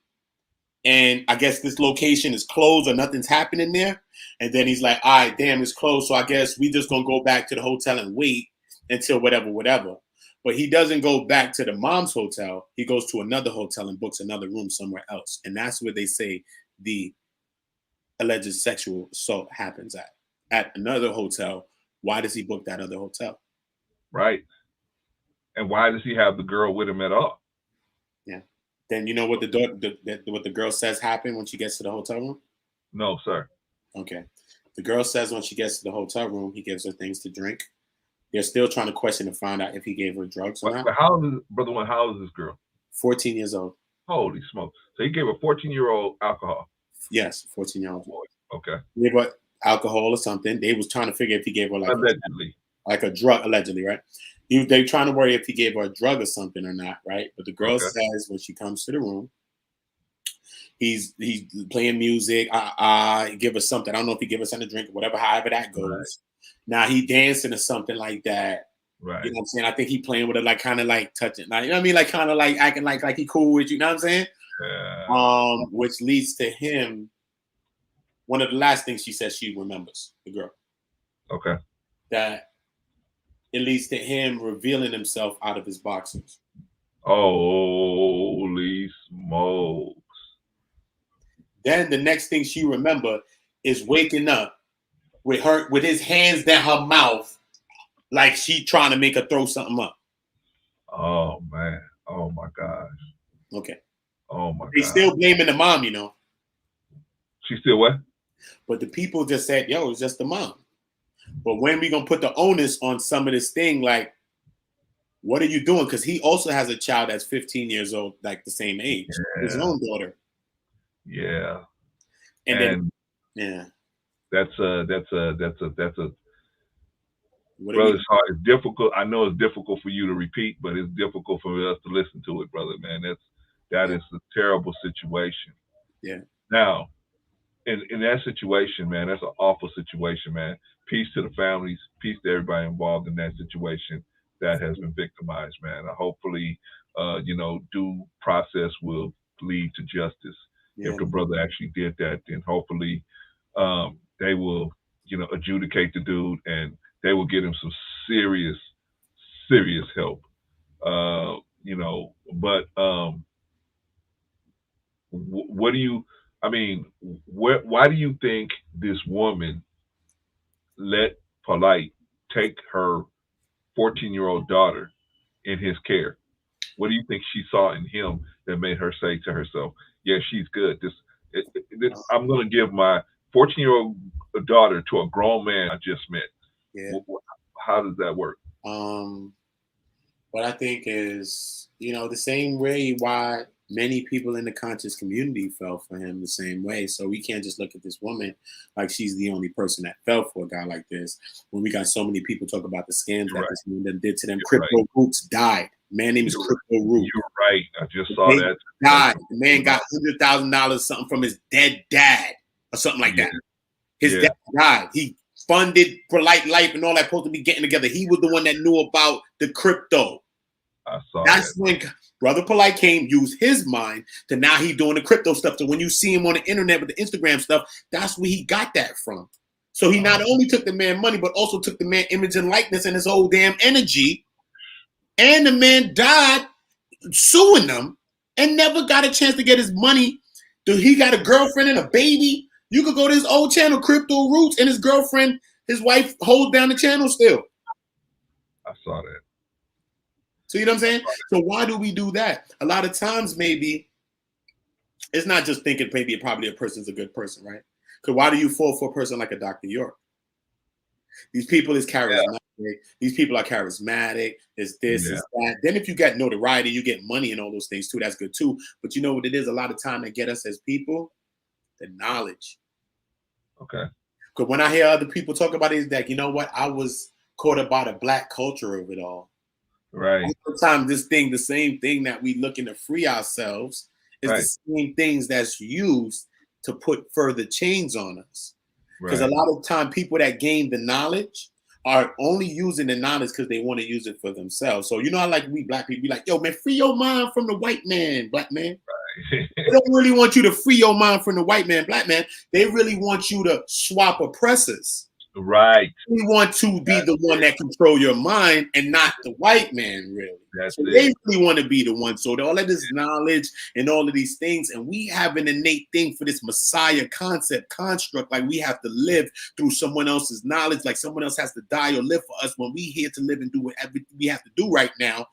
And that's what we have to understand. We have to stop living vicariously through other people's knowledge, even though we understand that we possess a lot of gifts and talents and we shine and we light up. But at the end of the day, it's all about you and what you're going to research, your own work, your own knowledge. You got to crack those books. You got to do your own knowledge. If not, people going to be telling you a story, just like a kidnapper. The kidnapper going to tell you everything in the house. They got you in the house, right? Want to make you feel free in this house, right? But just like, let's say this house is America, right? They want you to make you feel free in the house, right? So they tell you about everything in the house. They tell you about the walls, the paint, the couch, them lights, everything, right? They tell you about the window, won't tell me about the latch. They will tell you about this whole house, but they're not going to tell you about the door. They're not going to tell you how to get out. Right. You know what I'm saying? So that's good teaching, brother. That's good teaching right there. Okay, brother. So, because the reason why I keep asking about these situations is, brother, I want us to start isolating the parts of where, like you said, we are, especially us as Black people, man, we are really a sucker for a charismatic person, man. We are. All they have to have is a little bit of truth in what they're talking about, and look good, smell good, talk good, and we'll follow them, right? Yes. Okay. So I see the same situation in this case where in the Ray J Black case where the women actually at some point in the beginning felt that they were dealing with a man of a specific type of character. That's why they was dealing with him. Same thing with the people that deal with Polite. They felt like, hey, this is an honorable man, right? But I'm here to say, you men, if a woman tell you, hey, go ahead and be around my daughter, don't do that. You don't want to do that. That is not something you want to do. You want to make sure that you keep yourself you don't want to be around nobody's daughter unless that person is there. You want to be around nobody's kids. Yeah, I got a granddaughter. Period. I got a granddaughter. Period, man. My wife. Somebody was asking my wife, something, and my wife said, "Oh, my husband don't change her diapers. My husband don't change her diaper." And so the person was like, "Well, why you trying to do it all yourself? Why you not letting this person change? Why you not letting him? Why he don't change the diapers and help you?" My wife's like, "He ain't gonna change some diapers. He just not gonna do it." But what they don't know is I'm the type of dude that I'm not. That's my granddaughter. The only man I'm letting around to change her diapers is her dad, my son. That's it. I don't even let my other son do that. I don't even let my other son mess with her. And all of my sons are grown, but two of them still live with me because they're going to school still. But I'm saying, my son that helps out a lot with my granddaughter. He and I told my wife, we're not changing her diaper. We're not giving her no bath. We're not doing none of that. That's real though. But look, and you family, and it's nothing wrong with your family, right? So you don't understand that, but there's still structure, there's still things when we're dealing with children. The children are the most vital thing in the village. Yes. Okay? They are the future. Yes. None of them, we done. We extinct. Period. Yes. So we must protect that. And a lot of times, like I'm saying, these things happen coming from people that's around us. So a lot of time people just want to go outside. You want to chill a lot because we're having a lot of more younger parents. So people want to run the streets because you're younger. You probably want to do this. You probably living your life. And you can't knock a person that's young that feel like that. But we need to understand that when we having children too. Because now you letting anybody or whoever just told you could get out and go to the, watch our children. Right. And these things are leading things to happen to our children. Now you coming home whenever you want to, you watching your kid another day, your kid is acting out. You Right. something wrong with you and your parenting. You screaming at the child. You think it's something wrong with your child. You got the people taking autism tests and all type of things about your child. No, Right. it could be somebody is doing something, God forbid, Right. to one of our children. Right. Right. So we got So, to be very careful. A predator don't have no face, don't have a gender, men or women, whoever, don't know. yeah. But Don't know. especially the men. You don't know, but especially the men. You need to be, I mean, you need to be vigilant on everybody, like Brother One said, but especially the men. My son, Most my son, definitely. my granddaughter come in the room with me, and it's just me and her in the room. My son will double look in there, make sure ain't nothing funny going on. I don't take that personally. I want him like that. Yeah, you could come check me at any time. All you're gonna see is love between me and my granddaughter, but I want him to be that vigilant because I'm thinking if he's vigilant with me like that, other people around his daughter, he'll be just as vigilant or more. So I don't care. You be vigilant around me because I ain't got nothing to hide. There ain't nothing but love between me and my granddaughter, and righteously. You know what I'm saying? So, Yeah. but what I'm saying is, we as men got to stop putting ourselves in position where stuff can break out like that. Yeah. Now, unfortunately for Polite, he put himself in that position, so he's gonna have to deal with it. He's gonna have to deal with it. Multiple And if times. he did do that stuff, hopefully he gets adjudicated and the brother gets some help because that's not the kind of thing that just goes away just because you do time. A lot of these people that do stuff like that to little kids or do stuff like that to kids when they go to prison, they get out because for good behavior. Why? Because ain't no kids there for them to mess up. So they get good time for good behavior. And so they get out early, and what ends up happening, they go back out into the street and they do it again. Right? So we don't want that to happen. It's not like it's an illness. It's a mental illness. And we all have issues. So I'm not saying I'm just saying that is something we can see right away. Hey, where are you going with my daughter? Where are you going with my son? Wait, I'm just gonna take him up the street to the baseball game. No, you're not. No, you're not. No, you know what I'm saying? You probably, you know what I mean? People be thinking, you know what I mean? You got kids. You think like, you know what I'm saying? But we got to do it, brother. We got to do it. So, Brother One, you are a good candidate to talk about some of this stuff because you've been through a lot of it. So what I want to do is get back on the well, we can go through the polite thing. So you can go to the now let's finish that up so we can get back on the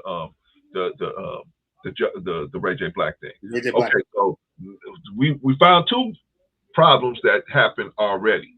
Yeah. Okay. So now in the case, did he? We got one solution though.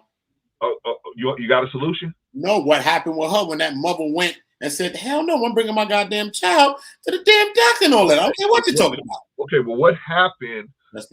What happened that motivated her to do that? Did the daughter come? Did Polite actually drop the daughter off, or did they go back Polite, or what happened? Okay, I'm gonna get you there. All right, so now he comes back allegedly again, right?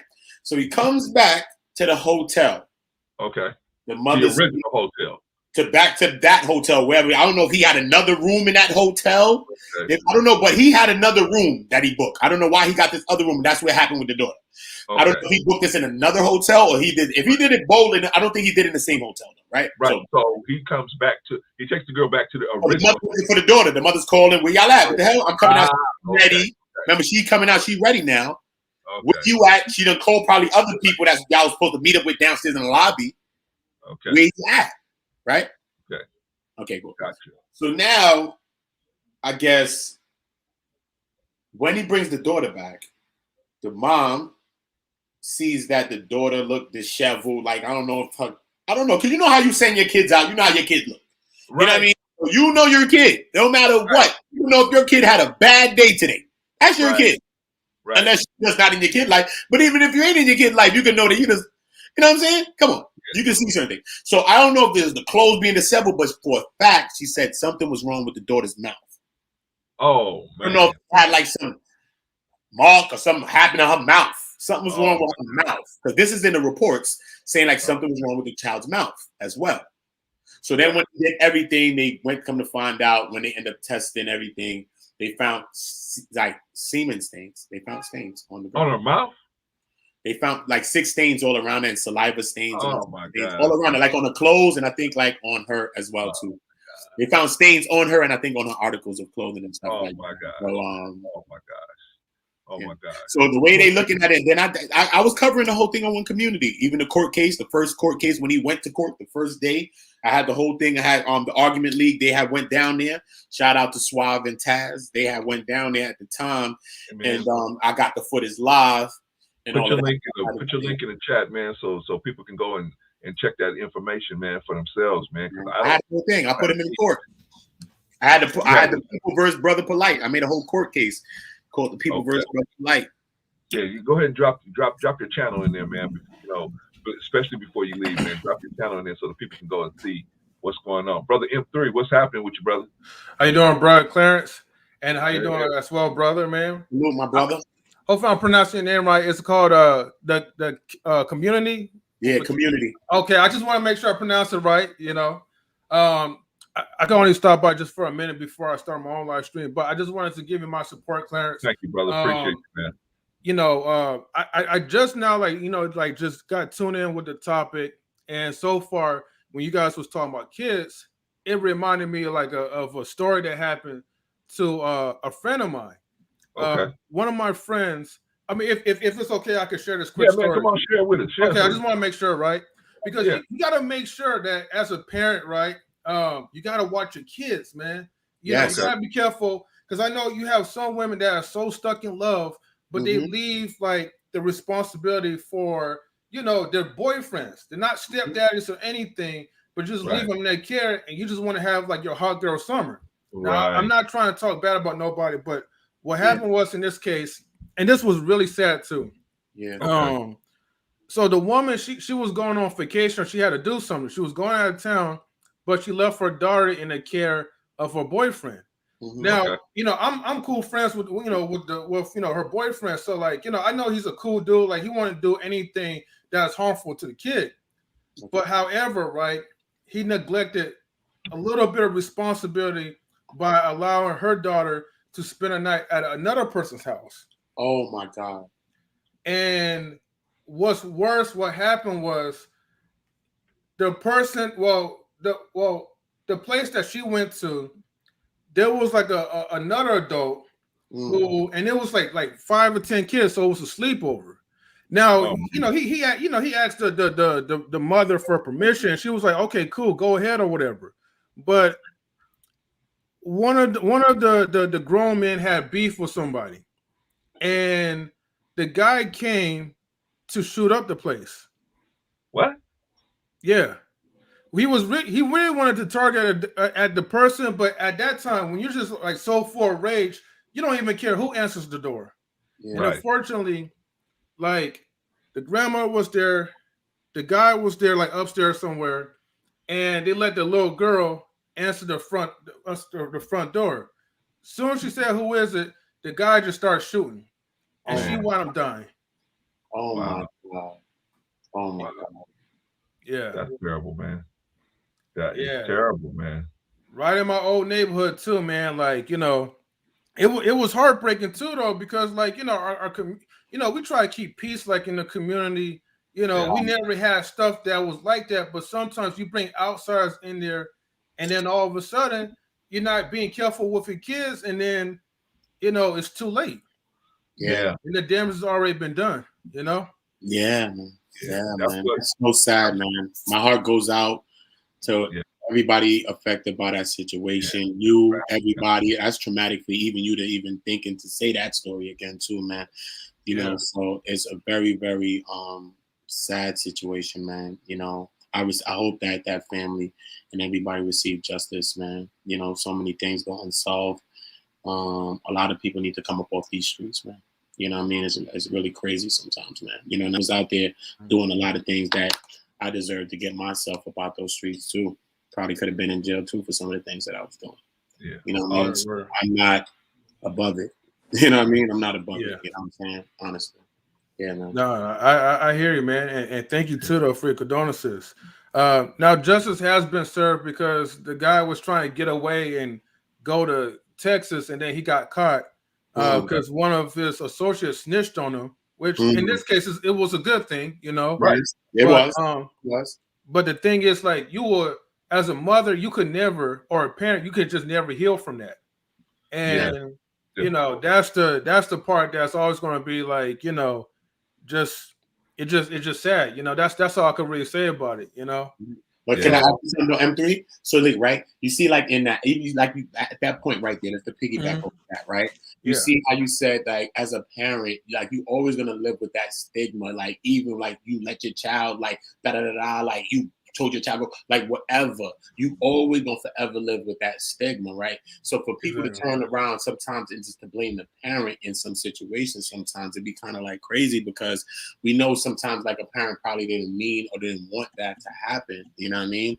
And so for people to go as far as to blame these two victims that have lost their life, I think that's very disingenuous. They don't have a chance to represent themselves to say what has happened with them. So for people to put the blame on the dead, you know what I'm saying? In the situation, even though he also took his own life, you know what I mean? I just think that's very just to the family, to anybody that's a family member, you know what I mean? I just think that's very, very, you know what I mean? I don't know, man. It's just disheartening to hear, man. Well, see, I think they all try to relate it to the red pill community and try to relate it there, because you know the red pill community is all, you know, after woman haters club, right? Basically, remember the little rap, He-Man Woman Haters Club? Okay, it's pretty much the He-Man Woman Haters Club, right? So they have to, just like the divestors have to create a narrative and say all black men do this. Okay, so I think a lot of times in the manosphere, a lot of them guys do the same thing. They create these narratives, but it shouldn't be at the expense of the dead. I'm with you on that one. They should never. It shouldn't be at the expense of the dead people. If the person is dead and they cannot clear their name, then we can't drag their name in the mud because they ain't clear, right? So that's what I'm saying. Yeah. So this is my point. I don't know if you saw the lead attorney's the live stream he did talking about this case. I think it was taken down, was it? It was taken down, but YouTube brought it back up because he appealed it and they put it back up. And so I didn't see the whole thing, but I saw enough of it. I saw about 3 hours of it to realize to see that. Unfortunately, I didn't get a chance to see that, but he could have done it a better way. Yeah, he could have done it a better way. The lead attorney, he could have done it a better way, which showed a little more sympathy to the families that was involved with the situation. Could he have done it a better way? Could he have done it a better way? Now we must. He could have done it a better way. He could have said something like this, brother. He could have said, you know what? All women, a lot of women play games, but I don't know what's going on in this situation. But let me give you my opinion based on this is my opinion. Yeah. Instead of saying this happened because the judge didn't file these cases and dismiss them, that means that violence never happened. That was the inference that he was putting out there, and I feel like that's wrong. I feel like that's wrong. There's a lot of women laying in their graveyard right now where the judge dismissed the protective order, and the girls and the guy went back and killed the girl. Yeah, that's why they created that. Whereas even when certain violences are claimed, then the state picks it up, and then they go about proceeding with the case, regardless if you want to make your claim or not. They go about seeing what happened, and if they to take over the case and say, no, we're pushing charges for trial for this woman or whatever. You know what I'm saying? Because we think this is a situation. Hold on 1 second. Brother M3, why don't you put your information in the chat, brother? And because I know you got to go. I know you got a live stream you got to do. I'm sorry to kind of keep it short, my bro. So I'll definitely do that too. Okay, brother. Thank you for stopping by, man. Appreciate you, man. Thank you for sharing the story with us, man. Check you out, brother. Yeah. All right, brother one. Sorry to interrupt you, man. He told me he had to go, so I wanted to make sure he got his information out there. Okay, now you were saying, brother, you don't think he could have done it a better way? Of course he can. Of course he can, but we're dealing with a person that's intellectual. We're dealing with a person that knows very much what he's doing. So now you did it the way you did it because that's how you did it. You already assessed how it would be received. He already did this, right? Because he's strategic, right? Right. So I'm not going to just look at him like any old Joe off the corner, right? Right. So we're going to look at him like he got sense, right? Because he talk on Okay. the streams that I see in his logical sense, right? Okay. So therefore, he weighed those options and still proceeded to go about that because that's what he felt. So he couldn't do it a better way because he said exactly what he felt. And maybe what he feels is different than what we feel. And that's how it is. And we got to sometimes look at life like that. We don't have to cape for it. We don't have to make excuses for it. You got a different feeling, man. And I understand. And that's why everybody has to find their tribe. You got to find the people of like minds that is on your type of, you know what I mean? When it comes to dealing, picking women, picking men to be with, friends. We got to find people that's kind of like our cloth. It might not be the same fabric, but it might be sewn the same way. Mine might be silky, yours might be, but it's kind of the same way, man. Okay. You know what I mean? So we need to deal with things that's kind of like more similar to us. We need to pick people around ourselves, man, and kind of, you know what I mean? Deal with things. Let me ask you a question, because this is where I found what happened. And I'm not just blaming TLA. I mean, it's a lot of content creators. No, I'm not blaming TLA. But no. He knows that I will come for him if he do something. I will come for him. So it's not. He's still my boy. But I will say, hey. Sound like he did something, though, bro, Clarence. Sound like he did something. Sound like he did a little one infraction. Yeah. Oh no, he does stuff to me, and I went straight at him. I went straight at him for it. So he knows I will come for him. So anyway, but I felt like this was, see, what I saw that I didn't like was that he presented it in a way that people who don't have a knowledge like he has. See, the lead attorney has a special kind of knowledge that he can separate a lot of this stuff. Exactly. But when you got a lot of young guys following you, they can't separate. They ain't gonna separate this stuff. And then they come up and they say, it's her fault. It's her fault. It's their fault. Good. It's the woman's fault, and it's not their fault. That's not good. That's not good. Yeah. It is not these women's fault. These women saved their life. Okay. I don't know if both of these women had children for him. I know at least one of them did. Well, you know, the one was pregnant, right? And one was pregnant, but I know for a fact that these children was present as well. Right. And nobody in their mind, right, wrong mind, want none of that. Right. Okay. All right. Women was making claims already, saying what happened. Whatever the case may be, this is where things need to step in and really assess situations, man. We need to really start looking at these situations and assessing them, man. Because a lot of time the predators, a lot of time that's why when you said especially the men, like when you was talking about dealing with the children, right? We said especially the men. Nah, especially to nothing. Right. It's people I'm dealing with. Right. It's no especially. Right. We got a situation where the student just got on Snapchat, got the female teacher having sex with the student. Yeah, I think I saw that. Yeah. She's a woman. Right. What are we doing? They might be publicizing her higher because she's black. We know that, right? Possibility. But at the end of the day, she's a woman, though. Right. So we can't put no circumstances on the situation. I agree. We have to protect our children. There's only certain people going to be changing our children diapers, period. Right. Agree. It doesn't matter if man or woman. I don't care who it is. Agree. We got to make sure certain people going to be around our kids. I don't care if it's man or woman. I don't care who it is. Because this one girl can have a guy around her. And then what happens there? Or this girl have a girl around her that. And a lot of time the people that do these things have these things happen to them as children or as younger people, right? So people are only just repaying the thing that was paid to them. And it's a trauma that keeps reproducing and recycling a lot of times. It's not like sometimes people just pop up just touching children or pop up doing certain kind of crazy stuff. Right. There's signs. There's signs.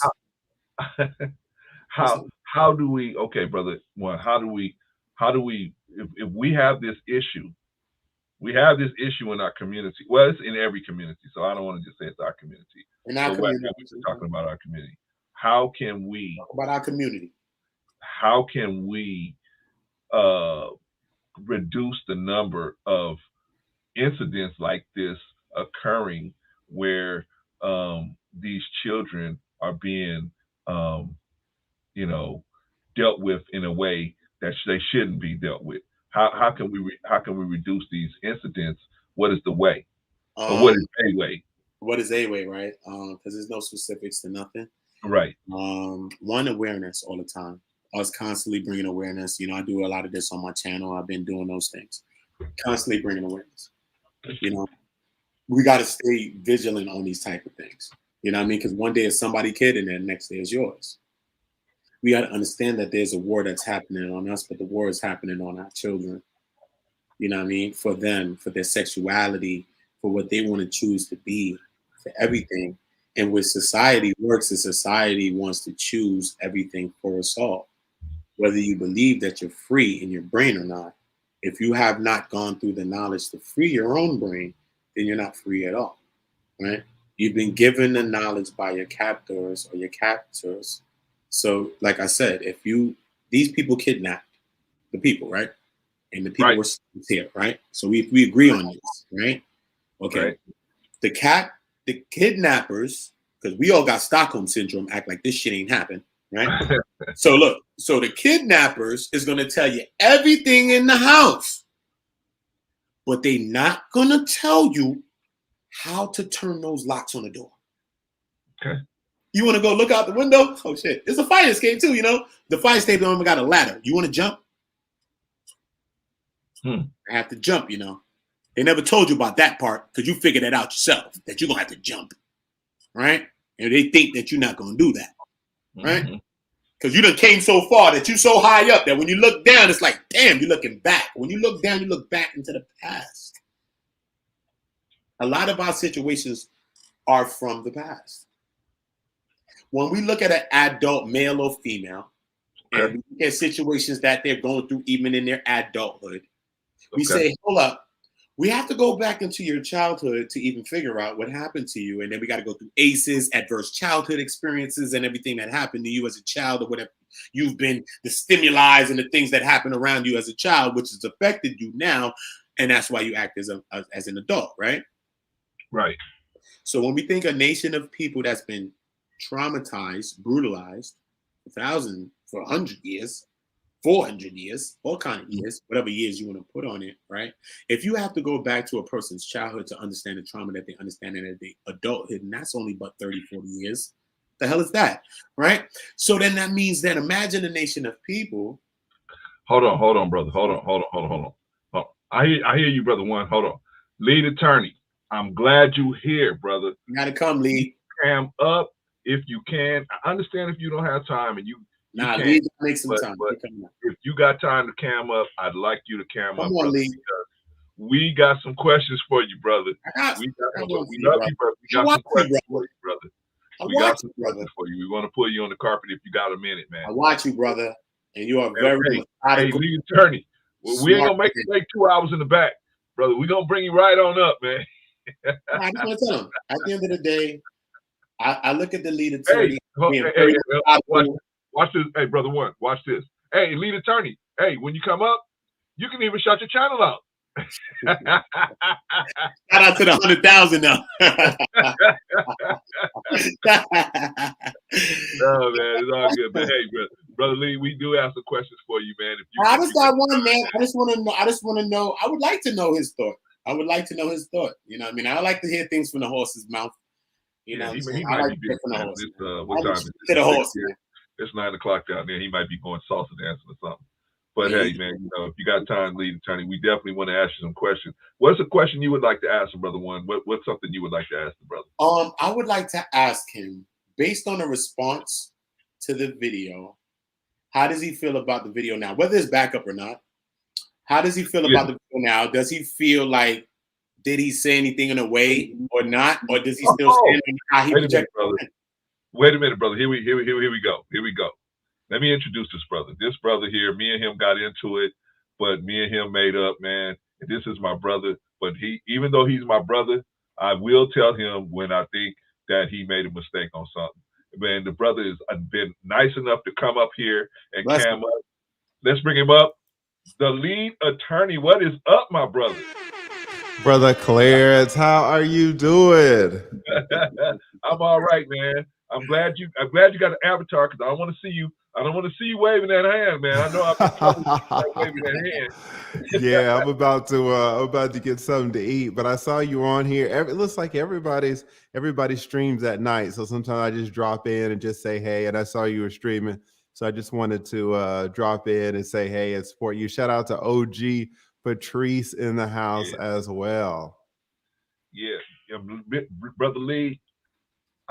We want to ask you a couple quick questions. We don't want to hold you up, man. I know you got an exciting nightlife with all that money you got and all that exciting life you I living down wish. there in the A, man. So we don't want to hold you up, man. But we let me start off and then I'll let Brother One ask you one question. We'll just ask you one question each because I know you got to go, brother. No, it's no But problem. okay, let me ask you this, brother. I looked at your live stream today, brother. I looked at about 3 hours of it, and I felt that this was my feeling that even though you did say that there's women that play these games, I agreed with you with that. But I thought that you maybe could have been a little more sensitive to this particular case. Is there any reason why I shouldn't think that way? I mean, if you tell me, hey, brother, there's some things I know that you don't know, then maybe I could see it that way. But from what I know that's public knowledge, I felt like, hey, brother, and I was going to send you an email, so I'm glad you called up to me now. Do you feel that way? Is there any reason why I should feel that way as well? No, I mean, if your criticism is that I could have been more sensitive, I agree with that. I agree with that. I could be more sensitive. To be honest, every video that I do, are you talking about Right, the Jay Black. J? Okay, yeah, yeah, yeah. Every video that I do that talks about divorce, every video that I do that talks about child neglect, talks about domestic violence, talks about infidelity, I can always be more sensitive. So if your criticism is, oh well, Lee, you could have been more you could have been more sensitive, I'll take that. I'm not gonna. I presented I present stuff in a way that I present it. But if someone says you could have been more sensitive, that's fine. I'll tell you this though. In that same stream, I had a woman come up and she told me that, I let women off the hook. She told me that I'm too soft on women. So some people, you're a content creator, and some people are gonna love you, and some people are gonna hate you. Some people say you're gonna go too far left. Some people say you're gonna go too far right. So if you're saying that I was not sensitive enough, and then this black woman who must have been at least 60, 65 years old, she says that I'm too soft on the women, then I'm No, no, yeah, brother. Brother, no. I don't want you to stop doing anything that you're doing. I'm talking about this particular case. So don't don't take it like I'm saying, oh, you got to change the whole format. No, of course. I'm saying you're the one with the 100,000 subscribers, not me, right? So obviously you're doing something right. I'm not saying your whole program. I'm talking about in this particular case, my brother. There were some fatalities, and that's what I'm saying. That could have been handled a little more subtly. That's all I'm saying to you, brother. You are right on with whatever you say, and the things that you say. You have a skill of dissecting it, and you bring the lawyerism to it that most of us can't even see it from that way until you bring that lens for us to see it through. So I'm not telling you to change anything, brother. You have, like O'Shea said, you hotter than fish grease, brother. You got the hottest thing going. No, I appreciate that, and I wasn't saying that you were trying to get me to change anything. Maybe I didn't make that clear. I Okay. wasn't saying you were trying to get me to change. I never said that. I never even said the word No, change. no, So no, I'm no, a no. little confused.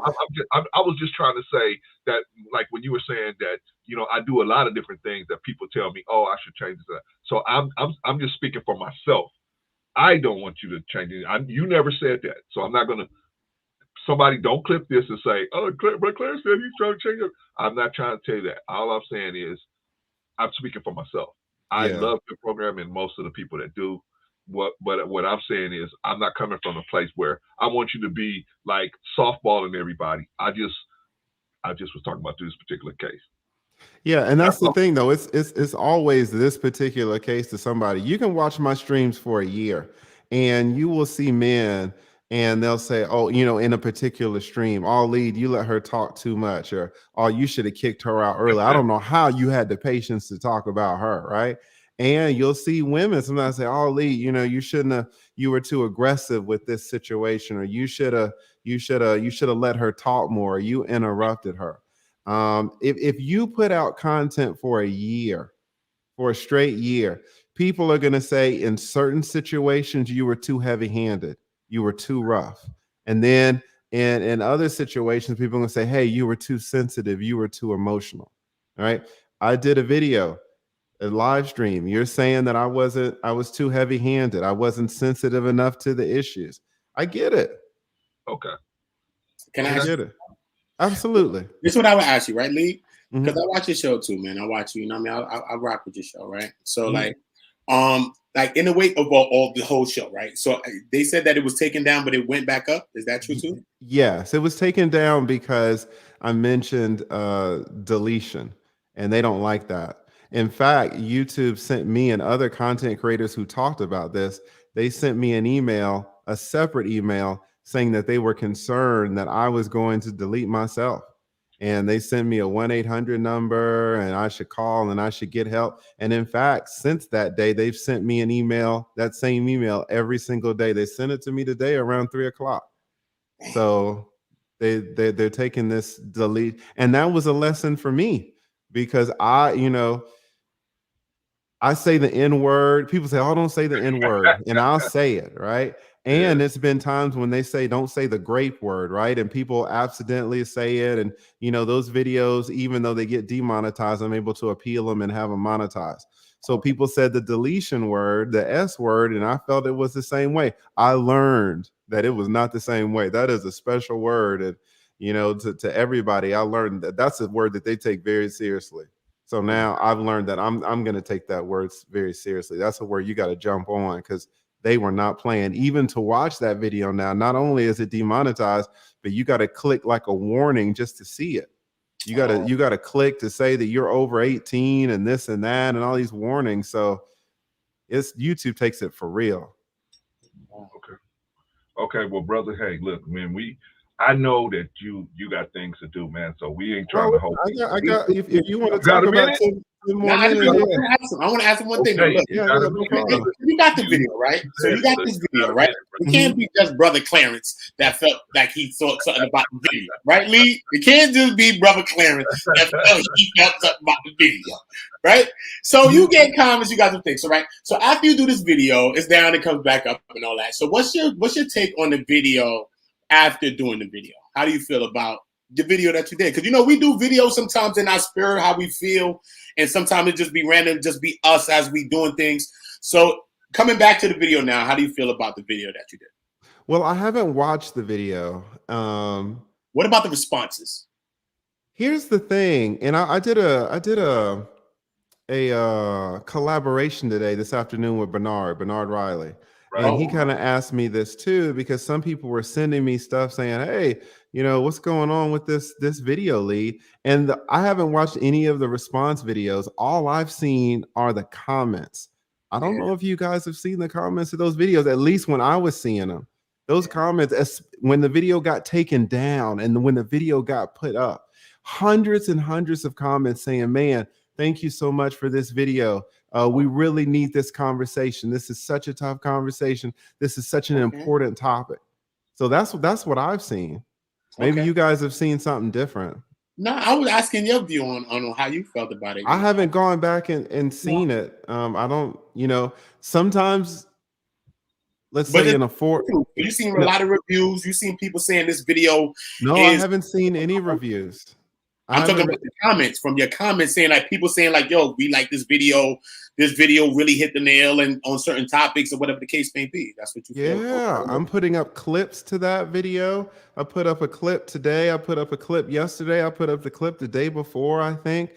A lot of great things came out of that stream. Absolutely. And if you ask me, would you do it again? I would do it right now. Right now.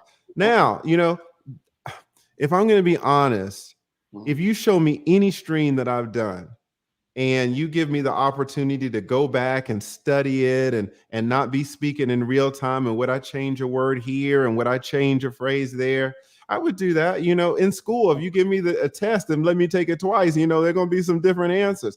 We just up here talking. But I'm telling you how I feel as a subject matter expert on this. There's no one who can talk about this situation more informed than me. It doesn't mean that I'm right. It doesn't mean that anybody else's opinion is less. But when you talk to an expert, a lot of times you might not understand what he's really saying or she's saying, because you don't know what you just don't know what it's about, to be honest.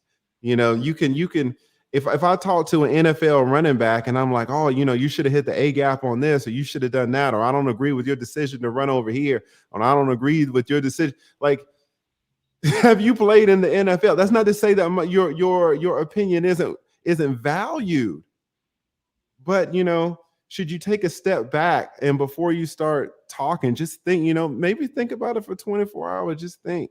Or maybe just say, you know, maybe I don't really know where he was coming from, but he has been doing this shit for 20 years. Maybe he deserves a benefit of the doubt here or there. Right. But again, you know, even if someone says, man, I hate what the lead said, I hate it. I feel like he was saying that, you know, all these women should be murdered in the streets. Even if you feel that way, I salute you. I salute you. You know, whatever, however you feel. Content creators, man, we need to say our piece and then, you know, just keep saying it. We can't really let people silence us or change us. We should be reflective, and you know, I was gonna say maybe I'll go back and watch that damn video. There's no way I'm going back and watching a 4-hour stream. I ain't gonna do it. I ain't even gonna lie to you. I'm supposed to be streaming tomorrow. I don't even know what I'm talking about. Brother. When you get a minute, I'm your brother. I'm your brother. When you get a minute, brother, go look at the video, and you'll see. You seeing it from a professional's perspective. You seeing it from an inside person's perspective. When you go back and look at it again, look at it as a subscriber, brother. Look at it just purely as a subscriber. You don't throw your 20 years of knowledge out the window. Just look at it as a subscriber. And I'm sure this particular situation, because of the fatalities involved, I think you might, if you maybe you don't see it anyway, you're gonna send me an email say, but Clarence, I did it and I didn't look at it. But I'm this is my suggestion, brother, is to look at it, because I know you're a smart brother. Have you guys read the comments to the video? Oh yeah, people loved it. I was okay. So this is what that's what I don't understand where y'all are coming from. Y'all want me to spend 4 hours of my time looking? Listen, I didn't see it. I never saw it. But I didn't see the whole thing in full. So Brother Clarence was telling me about a specific thing or the part and the time. So you know what I'm saying? I was making my little. But see, that's another thing too. So I didn't see it. So I can't really. That's why I asked you the questions I asked you. And I appreciate that. And I don't know if Brother Clarence saw the whole thing, but that's what Kevin Samuels has to get in these black women's asses about. He has to get in their asses, because what do these black women do? They come up to Kevin Samuels and they're heated. And they come up to Kevin Samuels and they say, just like what my brother said. Oh, well, you know, just put yourself in the subscriber shoes. Why can't you moderate your tone a little bit, or your message, or how it's delivered? What does Kevin Samuels say? He says, listen, did you watch the whole thing? Did you watch the whole thing from beginning to end? He said, no, well, you know, I didn't watch the whole thing. I just saw a part. He said, okay, you're up here criticizing me, but have you ever watched even just one of my shows the whole way through? Oh yeah, I saw one of your shows. How long was it? 20 minutes. Ma'am, my show lasts 3 hours. Right? How are you criticizing something off a 3-minute soundbite, off a 5-minute soundbite, a 7-minute soundbite? Kevin Samuels gets in these women asses for this all the time, and he's right. No, brother, I saw about 3.5 hours of it. So I got enough of it to get the kind of the feel of where it was going, brother. Fair enough, fair enough, fair Yeah, enough. so But I'm not, when I'm not out people there, when people say that though, you know, your last statement just kind of, you know, when someone says, "Oh, I saw enough to get the feel of where it was going," yeah. I don't, you know, that's not a Well, very powerful put it like this. statement for Like me. this. I saw enough of the video where you said some things that, in my opinion, could have been said in a different way. And Not I'll so. agree with you there. I'll agree with you there. You can't find one video that I've made that I couldn't have said things in a different way. And you will never be able to find that, you know, and you will never be able to do it. And I can always say things in a different way. And, you know, maybe some of the ways that I'm going to say things are going to be offensive to some. Listen, I'm in this space for a reason. Right, No one in this space brings what I bring to it. right. From especially with this particular situation, people might just think that I'm an attorney. They might not understand that I've represented countless women who are victims of domestic violence. They might understand that I am a specialized domestic violence mediator. So where when there's very significant domestic violence divorces, they call me in to mediate the case. It's the highest certification of mediators that you can get in my state. I am well acquainted with domestic violence. All right. And Okay. I've represented men who are also the victims of domestic violence. I've been doing this for 20 years. So when people off the street have a opinion about this, I respect it. It's okay. You know, I Okay. want to hear what you have to say. That's cool. Okay. But you need to understand as well that, you know, I'm not just some person off the street. I have been dealing with this my entire adult career. Good. Right. Mhm. Okay, So, brother. and that's not to maybe I did say so. I haven't gone back and seen it. And I, Okay. you know, shout out to you, brother Clarence. I ain't gonna do it. I'm not. It's just 4 hours. I understand, I brother. got I stuff. understand. I got. Only I'm thing I still can trying do to is figure But out look, what I'm gonna right? do Because I tomorrow. got you, right, Lee? Because so many times, a lot of times, right? Because look, me personally, right? Like I'm in Mhm. a situation that's a custody situation with my son, and my son was almost choked and killed by his mom. And when I went to court and all of these things, these people end up lying and all types of things, and that's where my case is leading, right? So it's Yeah. so many times we see situations, right? Mhm. Where so like me, I'm not a person that's still banging on the women. I'm still lifting up the black women. I'm still here to lift our sisters up, regardless, even though it's a sister that did this to me, and she's still trying to do this. Still to this day, and I haven't seen my kid or her or her family or anybody in at least a year or 2 years right now. I still, right?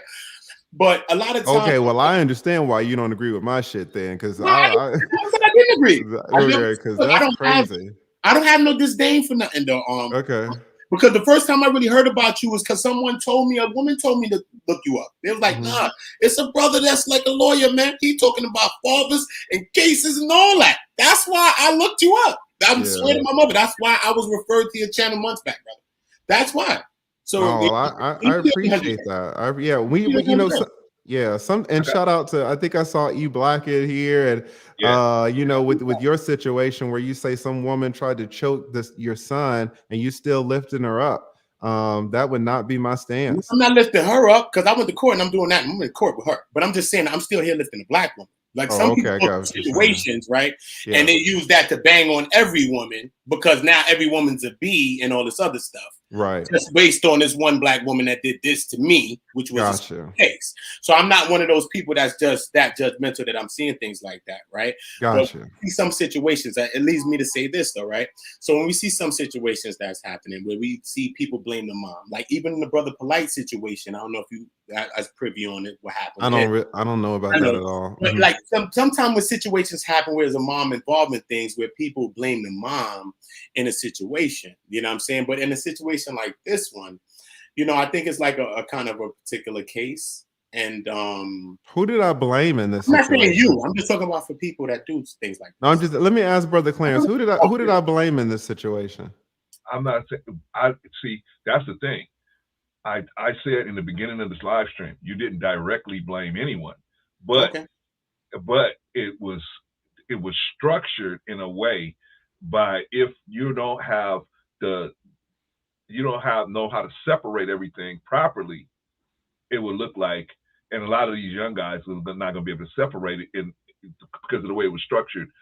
oh, all these women, it was their fault. It was their fault this happened to them, and good riddance, right? And that's the way it was structured, the way I saw it as a viewer. Now, I'm not saying you directly said anything, because I said a bunch of times. I said, he said that, this happens to men in these cases, but he never directly said, oh, this is this person's fault or that person's fault. I'm not saying you did say that, so let's clear that up for those who want to clip this. No, I never I clearly said, but I do have a question for you, Lee. I Lee, clearly said the guy was a murderer. I clearly said that, and I said I didn't just say he's a killer, right? Because a lot of people could kill. I said he was a murderer, right? And I said, but people glaze over attorney, that.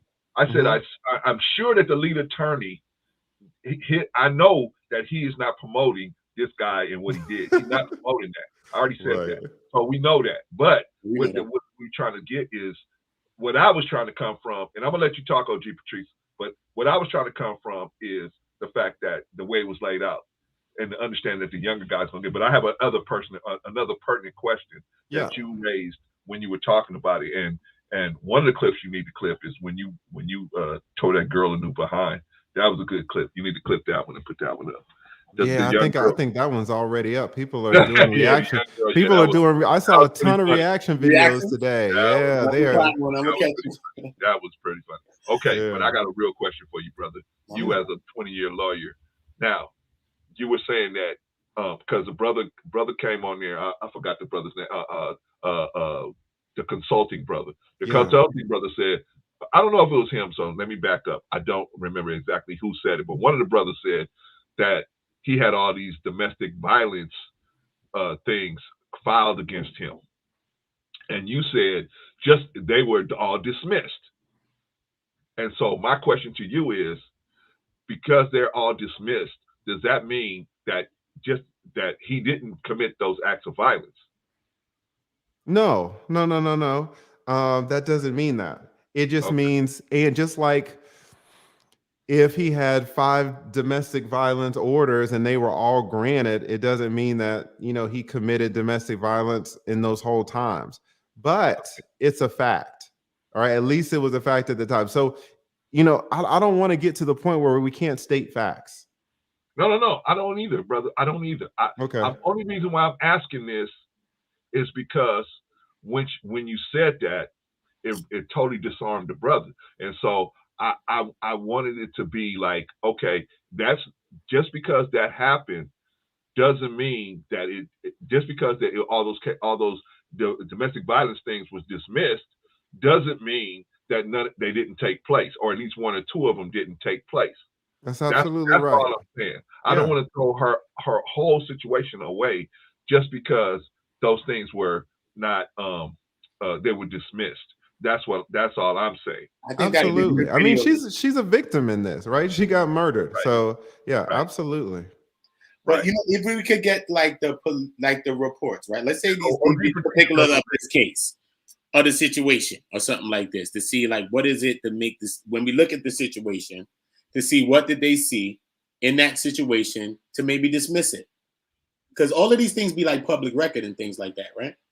Sometimes, sometimes it's very difficult sometimes to get police reports and to find out what happened in a case back in 2015, to find out why. You can find out what happened, but you won't necessarily find out why without some real digging. And no one's going to take the time to do that. And it's not like you're going to get paid for it, or so why would you do that? And it could be, as this case, if this case gets even more attention, other facts are going to come out. I think everybody was talking about this like the day after it happened. And that needs to be in consideration too, taken into consideration. If you talk about something the day after it happens versus if you talk about something a month after when more facts are come out, then absolutely things can change. People, the news, TMZ, when you talk about stuff that's late breaking, you're just going off the information that you have at the time. Right. Okay, y'all, gentlemen, let's let the lady speak. OG Patrice, are you there? You there, OG Patrice? I'm here. Can you hear me?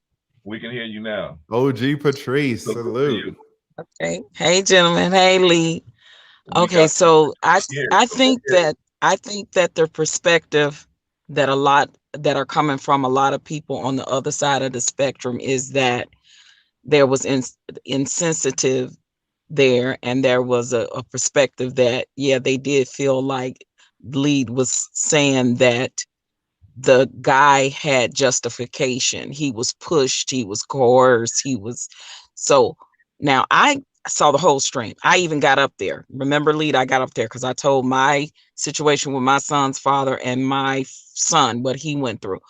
I got it from the perspective that you were given it from, because I try to stay on the perspective, right? So I got where you were coming from about the things that you were saying. Yeah. At the same time, as a woman, I was still feeling an emotion of nothing justifies, you know, what happened to those ladies and that unborn child. Like nothing, like there's nothing that justifies that. And I think that that's where the misunderstanding or miss something that people are thinking that there's no empathy or sympathy on your side for that. So what would you say to that, Lead? Again, if people think that I wasn't sensitive enough, just like I said to Brother Clarence, I mean that could be true. I don't some people say I'm too sensitive, some people say I'm not sensitive enough.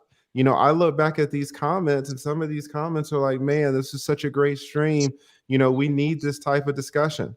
Some people say, apparently you guys are saying, some people say I could have been more sensitive. I mean, it's all true. I could be more sensitive. I could be more tough. The older black woman, she got up there and she was talking about how I let black women off too easily, right? And then Yes. then Yeah, I I felt remember bad. that. So it's hard when you put stuff out and you have tens of thousands of people watching you. Some Right. people are going to say you stood too far on the left. Some Right. people are going to say you stood too far on the right. Right. And when there are thousands of people on the left, some people are going to say you stood right where you needed to be. Thousands of people are going to say, hey, you hit the nail on the head. Thousands of people are going to say, oh my God, you were not sensitive enough. Then thousands of other people are going to say, oh, you were simping. You simping. The system is terrible for men, and supposedly you're an attorney. Supposedly you started this channel to help men. You need to be Right. stronger in saying how the system is so screwed up. So you got thousands of people saying that you're too wrong on the left, thousands of people saying that you're too wrong on the right, thousands of people saying, man, we love what you do and keep doing it. So Right. Right. And I get it, Lee, because I mean, I get an attorney's perspective, having been dated one for years. So I get that if you're going with an angle, that's the angle. If you're going with a perspective, that's the perspective you're going with. So I totally got that. Even being a woman coming up there, kind of reserving my feelings about it, right? Kind of knowing the fact that I lost a girlfriend that way, So, mhm. and I think that a lot of times when we only go in off of the feelings, we can tend to our thought process or our understanding can get misconstrued. So I kind of think that, like, even when I had asked you to come up on what's her name's channel yesterday, and it was all the ruckus going on, and that's what it was going on about, because the feeling and emotion of that was, under no circumstances, no matter what, should those women be blamed for that. And I 100% agree with that. Oh my Nothing God, justifies yes. it. I went over there because Yeah. I saw Courtney and Michelle, and when I went on there, some guy was raising his voice at Nathan. And I was like, Yeah. Jesus Christ, what's going on Uh, Mhm. over here? I was oh, like, hell no, Yeah. I don't. Here's the thing, and I look at other content creators who have been in this space a lot longer than me, and I try to learn from them because I'm kind of I'm in this space myself. And AMS, there's a content creator named AMS, Alpha Male Strategies. He's actually down here in Atlanta, and he said on one of his videos that what he does is when people send him videos, he says he doesn't watch any reaction videos about him, positive or negative. He says that when people send him stuff, not only does he not watch what the people send him, that let's say someone's talking mess about me and then someone sends me the video. He says not only does he not watch the video that someone sent him, but he blocks the person that sent it to him because he's just trying to do his thing. And so I haven't gotten to the point yet where I'm blocking people who send me stuff because I know they're just trying to help. But I don't participate in this back and forth stuff anymore. I also taken the cue from Kevin Samuels as well. You don't when people talk about him and they say this or that, you don't see him in these chats participating in the back and forth. You don't see him arguing with people. And so I'm learning from the big dogs. You ain't never gonna see me when I went on that panel. If the panel was like this, I would have went on it, because I support Courtney Michelle as well. But when I saw that brother screaming at Nathan, who is certified, been in these Atlanta streets in DeKalb County 13 years, putting his life on the line for our community, and then this man is screaming at him and cutting him off. I was like, oh no, someone asked me to get up there, and I think it was Courtney, and I just responded really quick about why I'm not going to get on there, and I left because I don't have time for that, bullshit. If AMS doesn't have to do it, Kevin Samuels doesn't have to do it, and I listen to read the rationale and it makes sense, I will never do it. So if Brother Clarence, and one community say, hey, Lee, come up, can we ask you a few questions? Absolutely. But if it's this whole everybody's shouting at one another and no one's talking, I would never do that. Ever. Now, I would like to do that. It got very emotional. It got very because I think he thought that Nathan was spinning a narrative, whatever. But anyway, yeah. And it just got out of hand. It did. I got up there first and said my piece because, Courtney was very emotional. She put up a picture of her girlfriend who was deleted in that same form, as well as her cousin that did the self-deletion. So she was crying. It was just a really emotional stream, and people were really, really in their feelings. And I'm not saying that they shouldn't be, like, rightfully so. But yeah, it kind of went left a little bit. But I understood the perspective when I got up there. And sometimes even I'm learning in these spaces too, Lee, even when I disagree with something and even when it's a perspective where men are saying stuff about women, I'm trying to learn in these spaces not to flip it back and say, well, men do this too. You know what I mean? Or women do this, when it's on the women and then the men, well, men do this too. I try to keep it exactly on what it is at that time. And that's what I did coming up on your panel for that show. And even though I was in my emotions about it as a woman, knowing that women go through that a lot all the time, it hit home for me personally. And yeah, absolutely, there's absolutely 100% no reason why the women should be at the blame as to what happened. No, I don't feel that they should as well. Most definitely. Yeah, I didn't know it was like that. I didn't know people were. See, that's the problem when you pop. See, and this is another thing.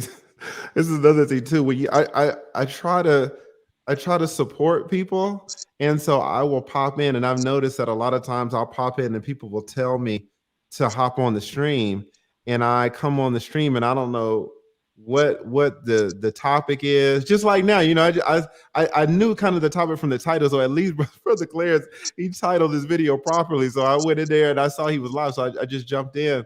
But people will ask me to come up on the stream, and it feels like I'm interrupting, or I'll come up there and the whole thing will change. And so sometimes I prefer not even to say anything, because if I come up, then the whole thing kind of changes. And so sometimes I like to sit in the back and just try to figure out what's going on first. But, sometimes I don't do that, and I just want to come in. And right when I come in, I want to say hey to everybody. And then people ask me to come up. But I did not know that people were crying on that stream. If I would have known that, I never would have poked my head in the first place. I want, let you guys. It was very emotional. Nobody was crying, I don't think, except Courtney, but because she was telling the story of her girlfriend and of her cousin. But it was a very emotional and triggering stream. It really was. And I think that her focus was really mainly on mental illness and what we need to do as a community, and why we never talk about it enough, and things of that nature that caused this tragic event. So it was definitely worth having. Absolutely. And I love the fact that we can have these conversations and they don't have to all be civil all the time necessarily. They can be emotional. People can shed tears. We're talking about some very, very important topics. I don't really know a topic more important than life or death, to be honest. Yeah. And so, as long Absolutely. if we can have these conversations, I don't mind it at all. But when you're talking to people who know what they're talking about and you're shouting over them and not letting them speak, like I saw yesterday, the 30 seconds that I was in, I was like, oh, this is some bullshit, to be honest. And I was offended at Nathan. And Nathan is so cool. The little bit that I saw before while I was typing my little thing to Courtney telling her why I wasn't going to come up, it seemed like Nathan was, just peaceful and just He was having that very same close. spirit, but I was like, no, no, no, no, no. I was They eventually, offended. all apologized to each other. So yeah, it Oh, was did very they really? Okay, that's yeah, yeah, good, yeah. because Eventually apologized. I was Yeah, they terribly did. offended by that, because I know what, very third hand. I know very tangentially what these officers put up with down here in Atlanta, down here in DeKalb County. I have been in courtrooms countless times with these officers, talked with these officers, the way they put their lives on the line for us. And to see that man talking to Nathan that way was a goddamn disgrace. Now, if he apologized for it, I think that's good. But there was no way I was going to come up seeing that bullshit, to be honest. They all three apologized to each other. Nathan apologized to Omawale. Omawale pays to apologize to Nathan, and the other brother, I think his name was Yella. They all apologized I to each think other. that's awesome. Well, Yeah, shout out to Shout all out to those that. brothers. I Shout out think to that's that, awesome. man, because that's really where we need to get things at, man. I'm more about that, man. How do we get to the solutions of stuff, man? We all got to Absolutely. YouTube as well. We got to understand that this is YouTube. Everybody got their personalities. Everybody got the way they do things, and everybody got their own systems. You know what I mean? So we have to also understand that. Everybody comes with their own flavor, their own spice. Yeah. You know what I'm saying? Just like Lead, he coming with, you know what I mean, legalities, the legal side of things as well. But you're gonna come with his pizzazz, his style, everything that's gonna come with too is YouTube. We creators, we content creators. You know what I mean? So I do get all of those nuances of creating content, you know what I'm saying? But, even that, it's a lot of things going on, even with the content creators. There's so much hate going on, you know what I'm saying? This is the reason yeah. of me building one community. You know what I'm saying? There's so much hate, these sectors, is this and that. There's so much things going on. There's doxing going on. There's people flagging people. There's so many things. I think a little help, like especially like legally, you know what I'm saying? With how do we combat like certain strikes? What is the right message you should write in the message to reply to the appeal or the strike in the channel? Or you know what I'm saying? A certain thing, because when the hate get thick, it get thickly. You know what I'm saying? Yeah, It absolutely. get thick. So this is why Lead come in and say, you know what? I'm a ninja star. You know what I'm saying? Ninja. Let me Oh, say I this. hear Let you. me say this. I need about 3 ninja stars, man. Okay. Let me say this. So I also saw that I was the first guest. I think I was the first guest on that panel, and she told us to come down so that other people, because she had gotten so emotional. So many people wanted to get on. I think Patrice was on there too. I mean, so many people wanted to get on there because it had. So I think the room was very tense, and so when Omawali came on, that's the brother that got into it with Nathan. When Omawali came on, he was already been out of shape. He was holding his head already. He was already been out of shape by the time he got on the screen. So my point is, everybody was in their feeling. I think even if he goes back and look at it, he'll say, "Wow, I was a little out of pocket the way I did that. I could have I handled never that." saw him ever act. You know what I I've mean? always seen him like smiling, and I've Yeah. never seen him Mawali act I any mean, other. if he got a problem with you, you know me, Lee. If you got if somebody got a problem with you, I'm gonna say go at him. Hey, let whoever got the best argument win, right? You go at him. Yeah. But when it gets emotional, that's when I say, okay, maybe we ought to take a step back. Maybe we ought to take a step back. That's why I'm saying things about you because I'm just looking at the emotional side of it from the families. I like most people.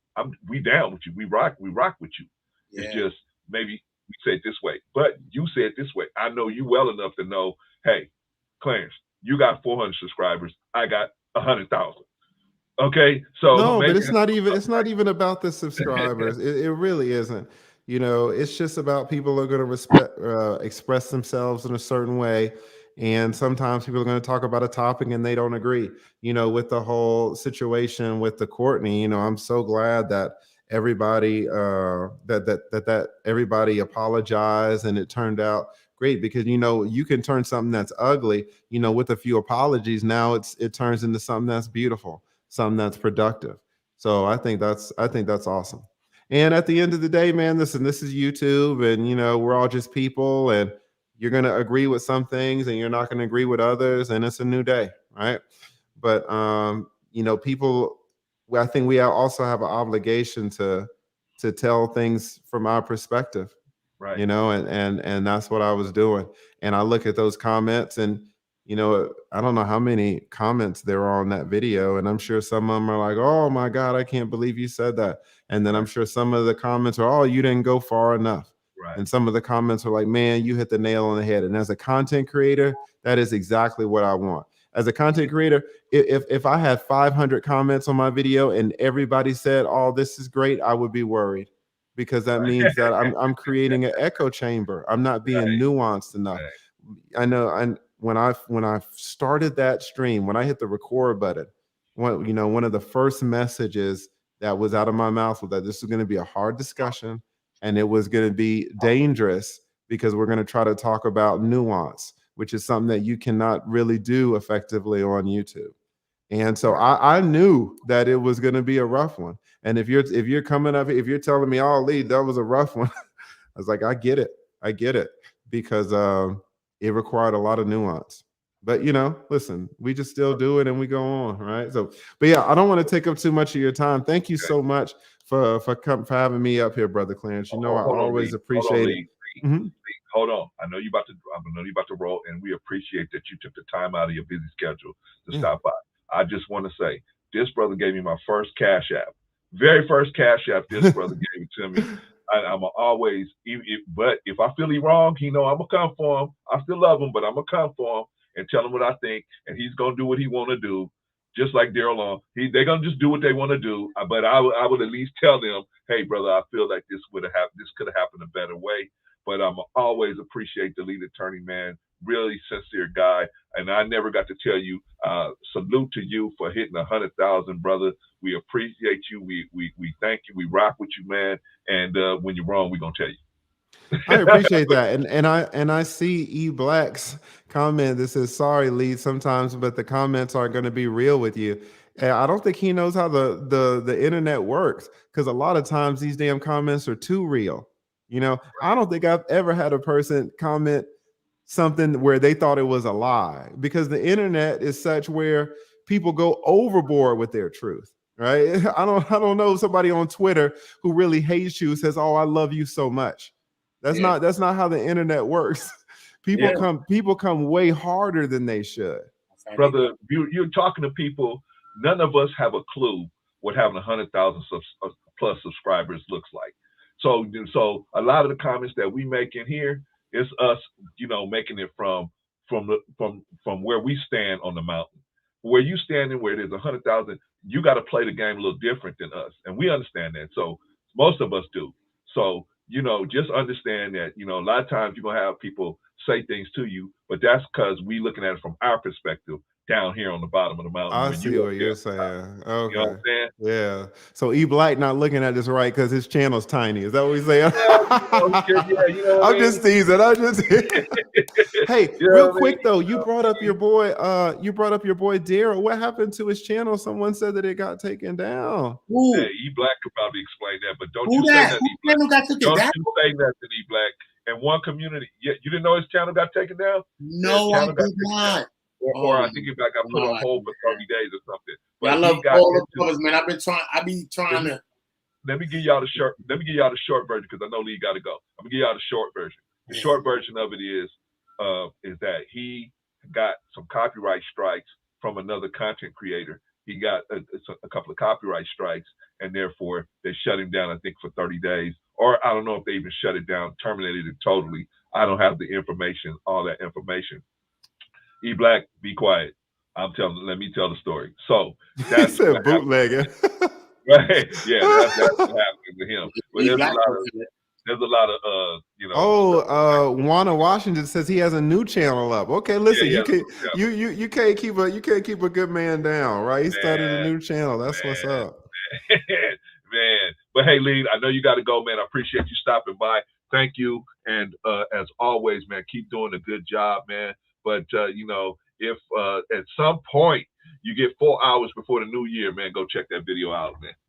I ain't rewatching that damn video. I'm keeping it moving. But thank you so much. I appreciate it, guys. Thank you. All right, y'all have a great evening. You too, brother. Thank you. All right, man. That was our brother, the lead attorney. What you think, brother One? How did he do, man? Did he stand up? Was he solid? What happened, man? Solid. I think he was solid. I think he stood on whatever it is that he said. Also had humility in a sense, saying like, if I could be a little bit this and that, maybe more sensitive, things like that. But giving us a little perspective on how the cases is and how he deal with the videos and comments and different things and reactions. So, he did give some perspectives to that. I do understand your stance. I do appreciate your stance and how you still stood firm on what you stood firm on still as well in the same breath. I will say that in the same breath, I do appreciate him coming to talk, you know what I'm saying? Because a lot of times people don't do it, especially bigger content creators. They don't come and talk with the other content creators. I think for him to come and face the conversation speaks values. Right. Because a lot of time we run from a lot of things in our life every day. So for him to see the title there and know that y'all had a little one smoke and a little time, so that Brother Clarence got his thing he said, and he said what he said. That you already know, bro. Clarence said what he said. Coming every now and then. Bro Clarence said what he said. He said what he said. So he still came through though. He most definitely still came through though. So I do appreciate that. I do appreciate what OG Patrice brought to the forefront as well. Giving us the context, even with Courtney, my heart goes out to them on the carpet as well. Everybody that's ever went through it and even been affected by the deletions or anything like that, especially self deletions, all type of things like that. My heart goes out. So I do appreciate her giving context that heartfelt, emotional, and giving us some emotional points on things too. Because Lee being a content creator, we gauging as we go because we are live and we deal with real people. So you know what I'm saying? So I think even as a content creator, we all need to be studying mental health because we meet so many people that's coming to talk with us and a troll or people that's leaving, that we don't understand that people deal with mental health every day. So if we had more understanding of mental health, maybe we would deal with other content creators differently, or maybe we would deal with sometimes people that's trolling or people that's in the chats differently too. So, I think all perspectives give it. I didn't see the full stream of that like I told him. So my question to him. Go watch it, brother. Go watch it so you can. Yeah, I will. No, I am. I'm going to watch it. But I'm going to do a reaction to it too. But I'm going to do a whole reaction on one community. But, so my question more to him was, after the video, it went down, it went up. So I'm glad that we asked that question so we understand that they really serious about that word with the deletion, So we understand that they real serious and how he had to probably go about, he ain't really go into how he went about that. But those are the type of things that I like to know. Because that's the things that we need to know as content creators. Right. He's a lawyer. What the hell are we sitting around a lawyer for?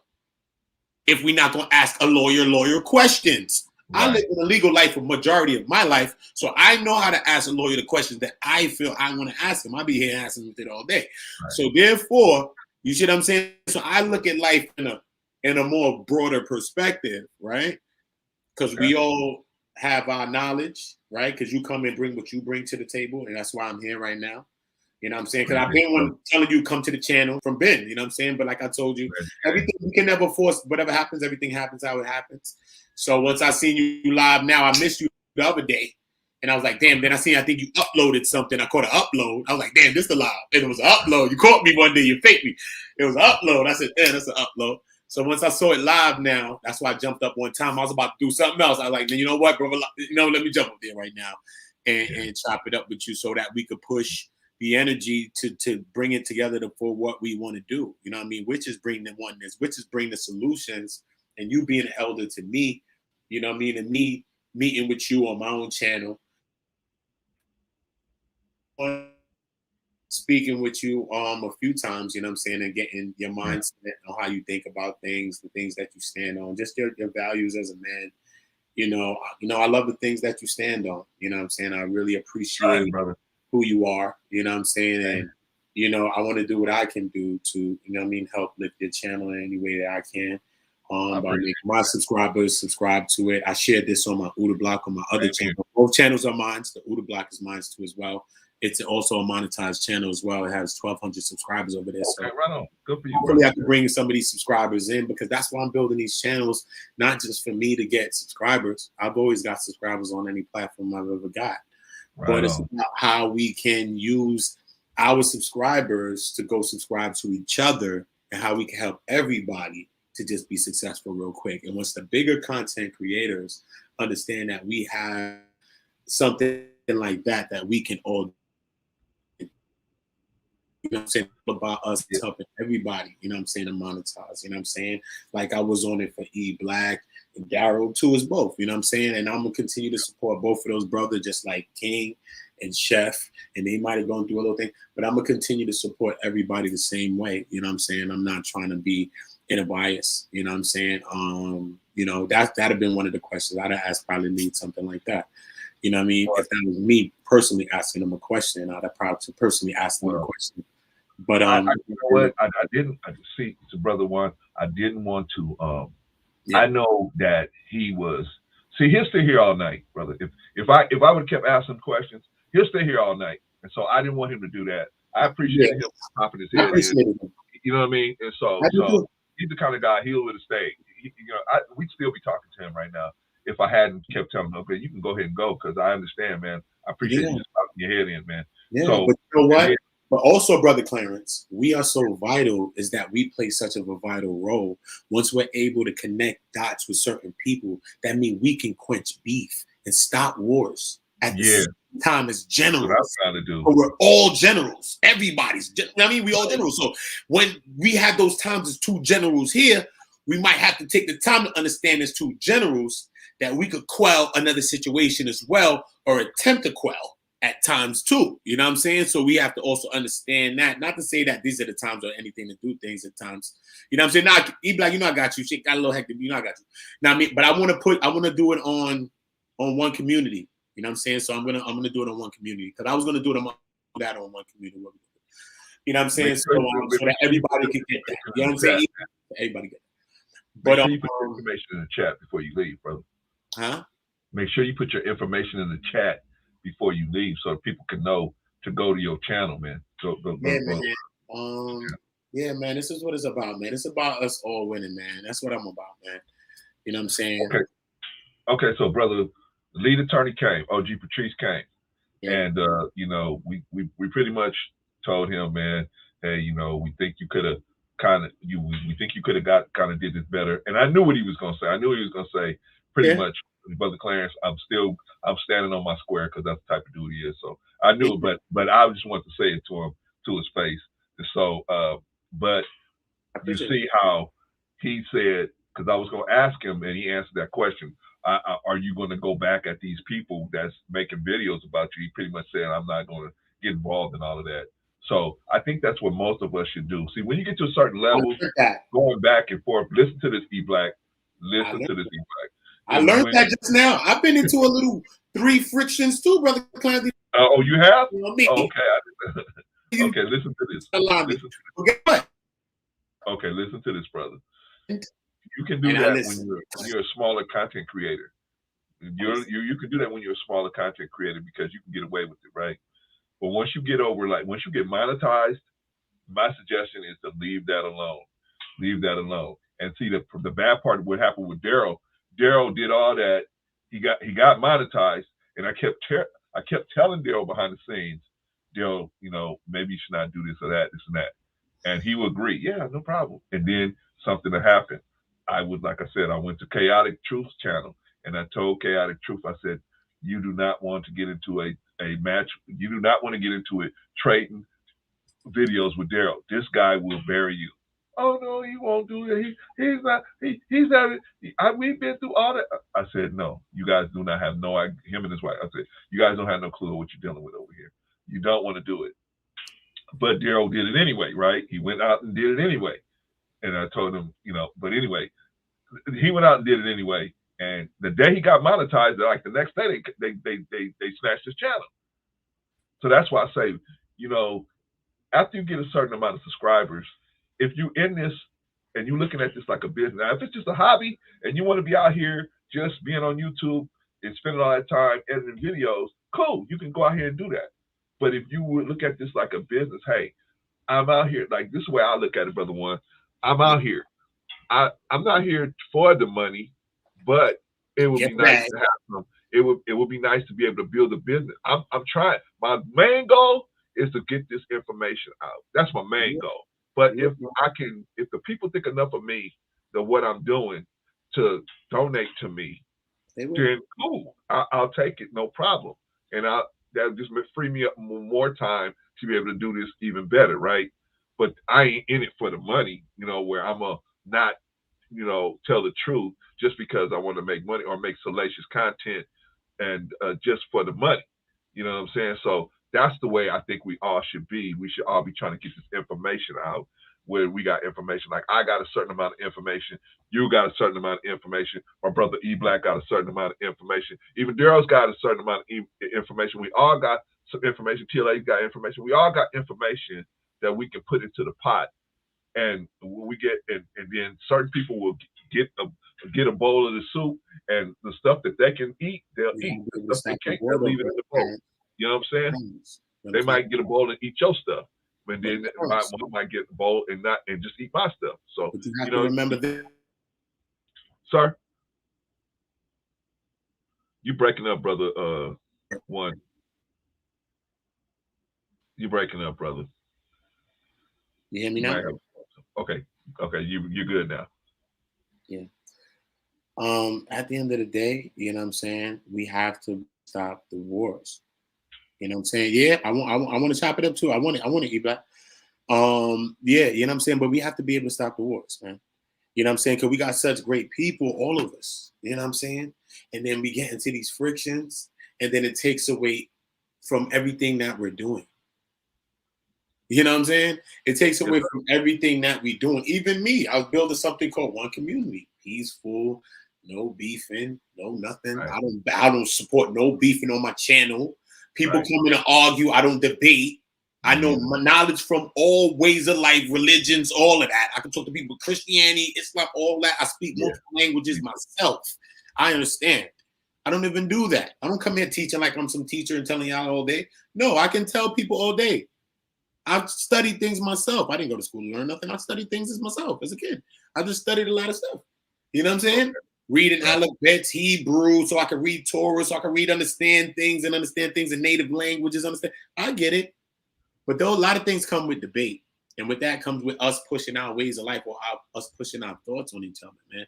So, you know what I mean? With us, it comes down to how can we be able to stop things? How do we stop the crash? You know what I'm saying? How do we stop the crashes when we're seeing these crashes happening? Because these crashes are happening. It's like a Daryl, his channel's getting lit. These are crashes that's happening in front of us. And we're here watching. Daryl, the situation that happened with Daryl, me and other people told Daryl. Yeah, I know. I know it spilled out from him. It wasn't like it was no surprise. He knew and then somebody threatened him with copyright striking, and Daryl said, "Go ahead." You know what I'm saying? You know how Daryl is.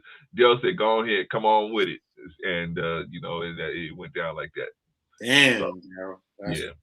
Yeah, but you know what? The thing is, we just got to watch how we move out here in these streets, man. These YouTube streets, man. You a content creator, You never know, man. See, now what if I had a bad relationship with him? He never would have came on here and cleared up some of the things because that he cleared up, right? He never would have came on and said that, and Patrice would have never came on. You know what I'm saying? So we got to watch how we move in the streets so that people feel comfortable. I always want people to feel comfortable. Like last time I had Anton came on here, Anton Daniels came on here, and people went, hey, how come you didn't go at him for this and go at him for that and go into him for this? Same thing with E Black. Why you didn't go after E Black for this and why didn't you go after E Black for that? Yeah, they tried to do that for me with Sinetta. When Sinetta came on my channel. When Sinetta came, he came on channel man a couple of times. But when he came on, because me and him was banging on each other, Sinetta, you know, and then he came on my channel. But every time he came on, I never was hype. I never screamed at him. I never cursed at him. I didn't do nothing with him. That's the way to be. Because I want to talk. I really want to ask him, but then it goes into this thing, and then you see what I'm saying? So that's why I try to remain. See what happens, brother one. What happens is people will see they'll see your live stream where something like that happened, where it got real ugly, right? And then they say, damn, he ain't even got he can't even control what's going on in his live stream. I'm not going on his live stream. That's you know what I'm saying? That I've seen that happen to people, man. That's where people say, I'm not going up there. You don't feel comfortable. Yeah. And I know. Channel. So I understand.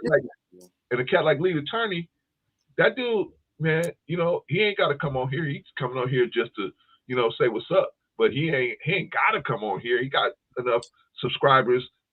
What would it have mattered if he never even stopped by here? So that's what I'm saying. But I want even somebody with that many subscribers feel like, okay, we got an issue with you. You have 1 million subscribers though. Listen what I'm saying. You can come on and you're gonna get the love, but you also gonna get this work. We're gonna give you this work because we're gonna tell you, hey man, brother, we feel like you could have handled this better. Yeah. Now, knowing him, he did. But that's the point. And that's to all of us as content subscribers. Try to run your program so that people feel comfortable, and then they feel comfortable on your channel. So when they look at other people are looking at it and they say, damn, the lead attorney came on your spot. He got 100,000. I could come on there and ain't nobody gonna jump on me. Nobody can jump on him. Nobody ain't gonna jump on me. So y'all all make sure y'all do that. Make sure y'all do that. Now let's get back to our topic because we got a few more minutes and then I'm gonna bounce out of here. Let's get back to our topic. Our topic was men in court battles who commit fatal violence. Who's to blame? The attorney came up here and said, hey, I never said that these women was to blame. Let's clear that up. He never said that. I never said that. No.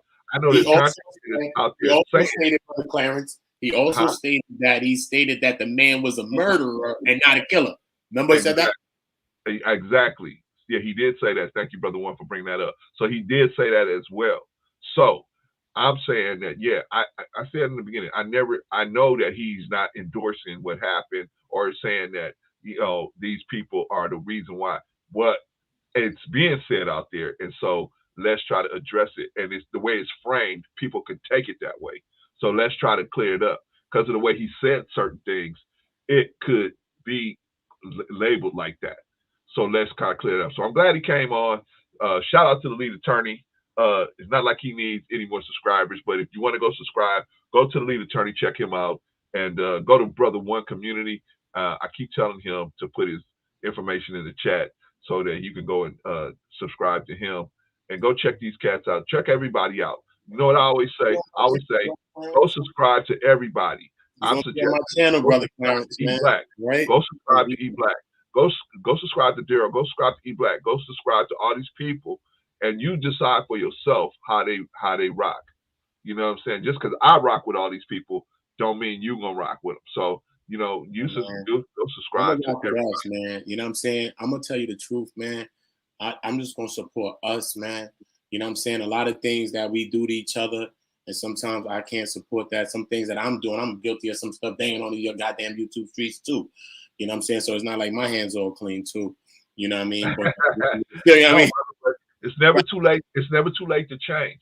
Yeah, I'm not too big. I just say that to say that I'm not too big, right, Brother Clarence? That yes, sir. I will put my own personal goal and thought over the goal of the many in the group. You know what I'm saying? Even the thing that I'm building. You know what I'm saying? Like, if people are like, yo, bro, I don't think you should. Like, I take things into context. You know what I mean? Like, because I think of things as well. You know what I mean? I'm not too big to say sorry for something I know I'm wrong, even though we might be wrong in each other.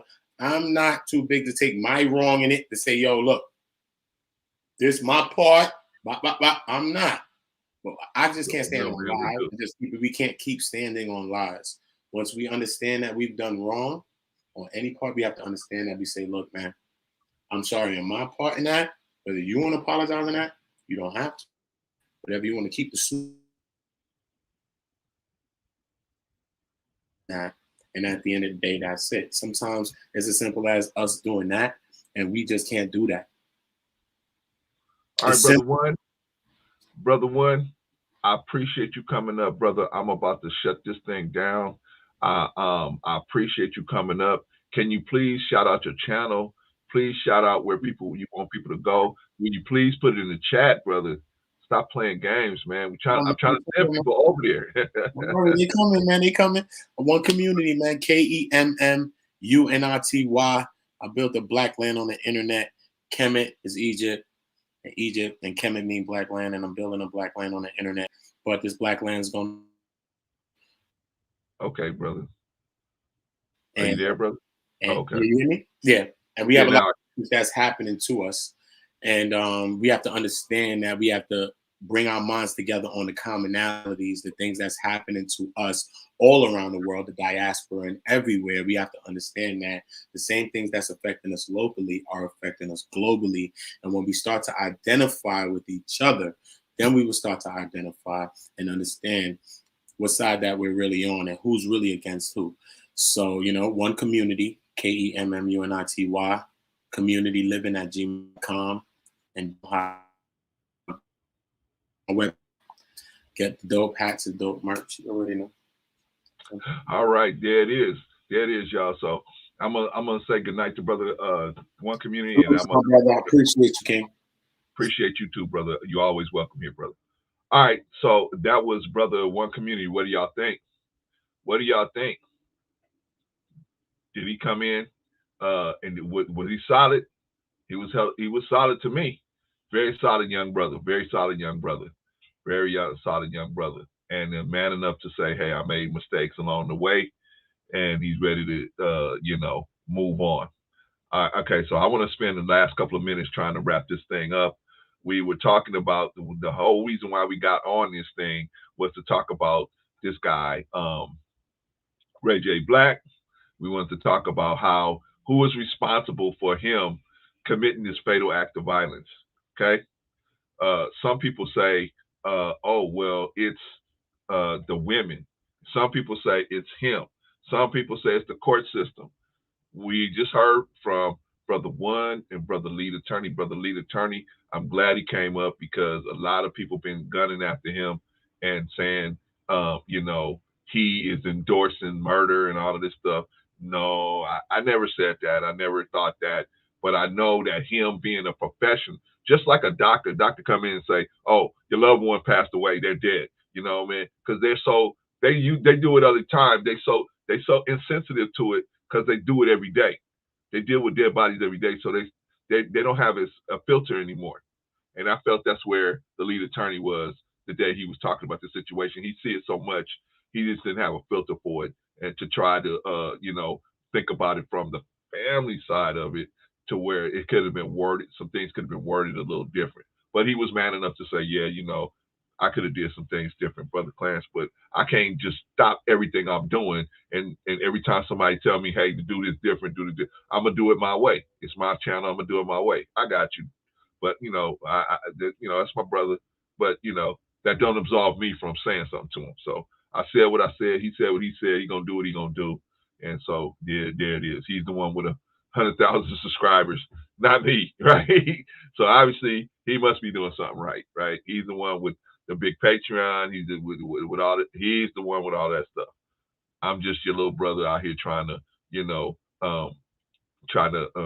have it so that we show respect to each other in different in different situations. So, but y'all tell me what y'all think. What about OG Patrice? I think she was hella solid. She came on, she pulled him to the carpet too. Me and her pulled him to the carpet. So, you know what I mean? Brother one really didn't know what was going on. He had to go off of some secondhand information, so he couldn't really put him on the carpet. But me and OG Patrice put him on the carpet a little bit, say, hey brother, could be just a little different. And so he was, he was real respectful and said, yeah, but pretty much forget y'all. I'm gonna run my channel my way. And I know Brother Lee. He's a good dude, man. So he was, he's gonna do his thing, man. So you know what I mean. But what I respect about Brother Lee is he will at least come to the table and sit down and listen. That's what I respect about him. And he will at least come and sit down to the table. He may not agree with you.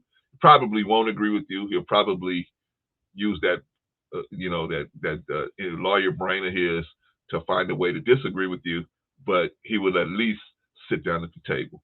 And so you got to respect a man like that. Plus, the man gave me my first cash app, man. He gave me my very first cash app. That is a good brother, man. That is a good brother. So anyway, that being said, I want you guys to think about this case and think about how people get into situations where they end up in court battles, right? My whole thing has always been the vetting process. The vetting process leads us to get involved with people that eventually bad things are going to happen down the road. If we don't vet them up front, don't vet them up front, then we end up in court with them calling them baby mama terrorists. That's what ends up happening if you don't vet these women front. See, but what happens is, I'm going to give y'all the clue. What happens is people out here trying to have casual sex with as many people as possible, following the fresh and fit philosophy. As many women as you want, as much casual sex with all the different women, but then you're ringing the bell.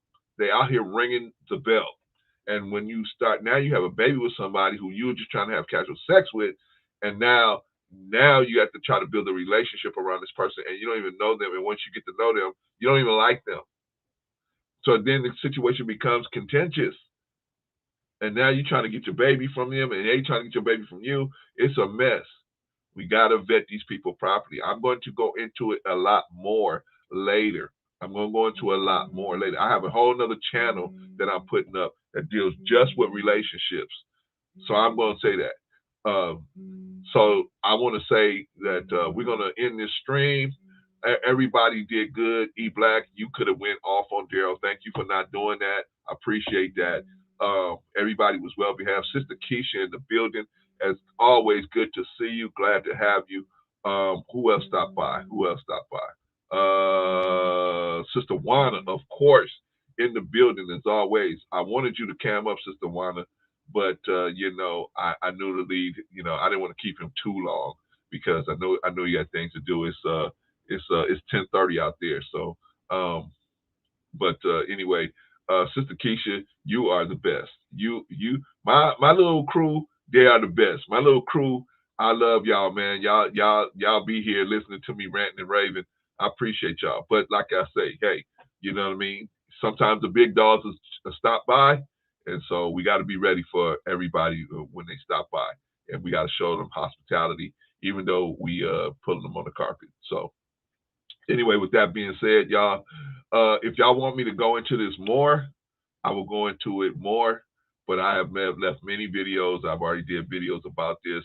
Of course, I'm glad that the lead attorney said he was really clear about the fact that he did not blame the women. I'm glad that he said that out of his own mouth. Therefore, that because other content creators are making videos about him saying that he was endorsing this behavior from this man. So I'm glad he said it out of his own mouth. Anyway, what you say, Brother E Black? I've been held accountable, so I respect those I respect. I got you, man. I appreciate you, man. You know what I'm saying? Because you didn't have to hold your tongue, man. So I appreciate you, brother. Because you could have said a lot when the lead asked about Daryl. So appreciate you for that, man. Sister Keisha, thank you, Brother Clarence, for everything you do. Thank you, Sister Keisha, for understanding. Everybody don't give Brother Clarence, and those of y'all that do, I know that you are a special kind of person. I understand that already. So I appreciate you. I appreciate you. I appreciate you all for y'all. You guys do. Thank you. I appreciate you. So anyway, we're going to end the stream today. We might do another one tomorrow. No, we ain't going to do another one tomorrow because I got to make a special dish for my family. So I probably won't even come in here tomorrow. Maybe Saturday. Maybe Saturday we throw something together. We'll do something real quick. All right, y'all. Until Saturday, I will see y'all in the streams. Thank you, all of y'all, everybody in the chat, everybody stop by to give us a like. Appreciate y'all. Thank you, and I'll see y'all on the next live.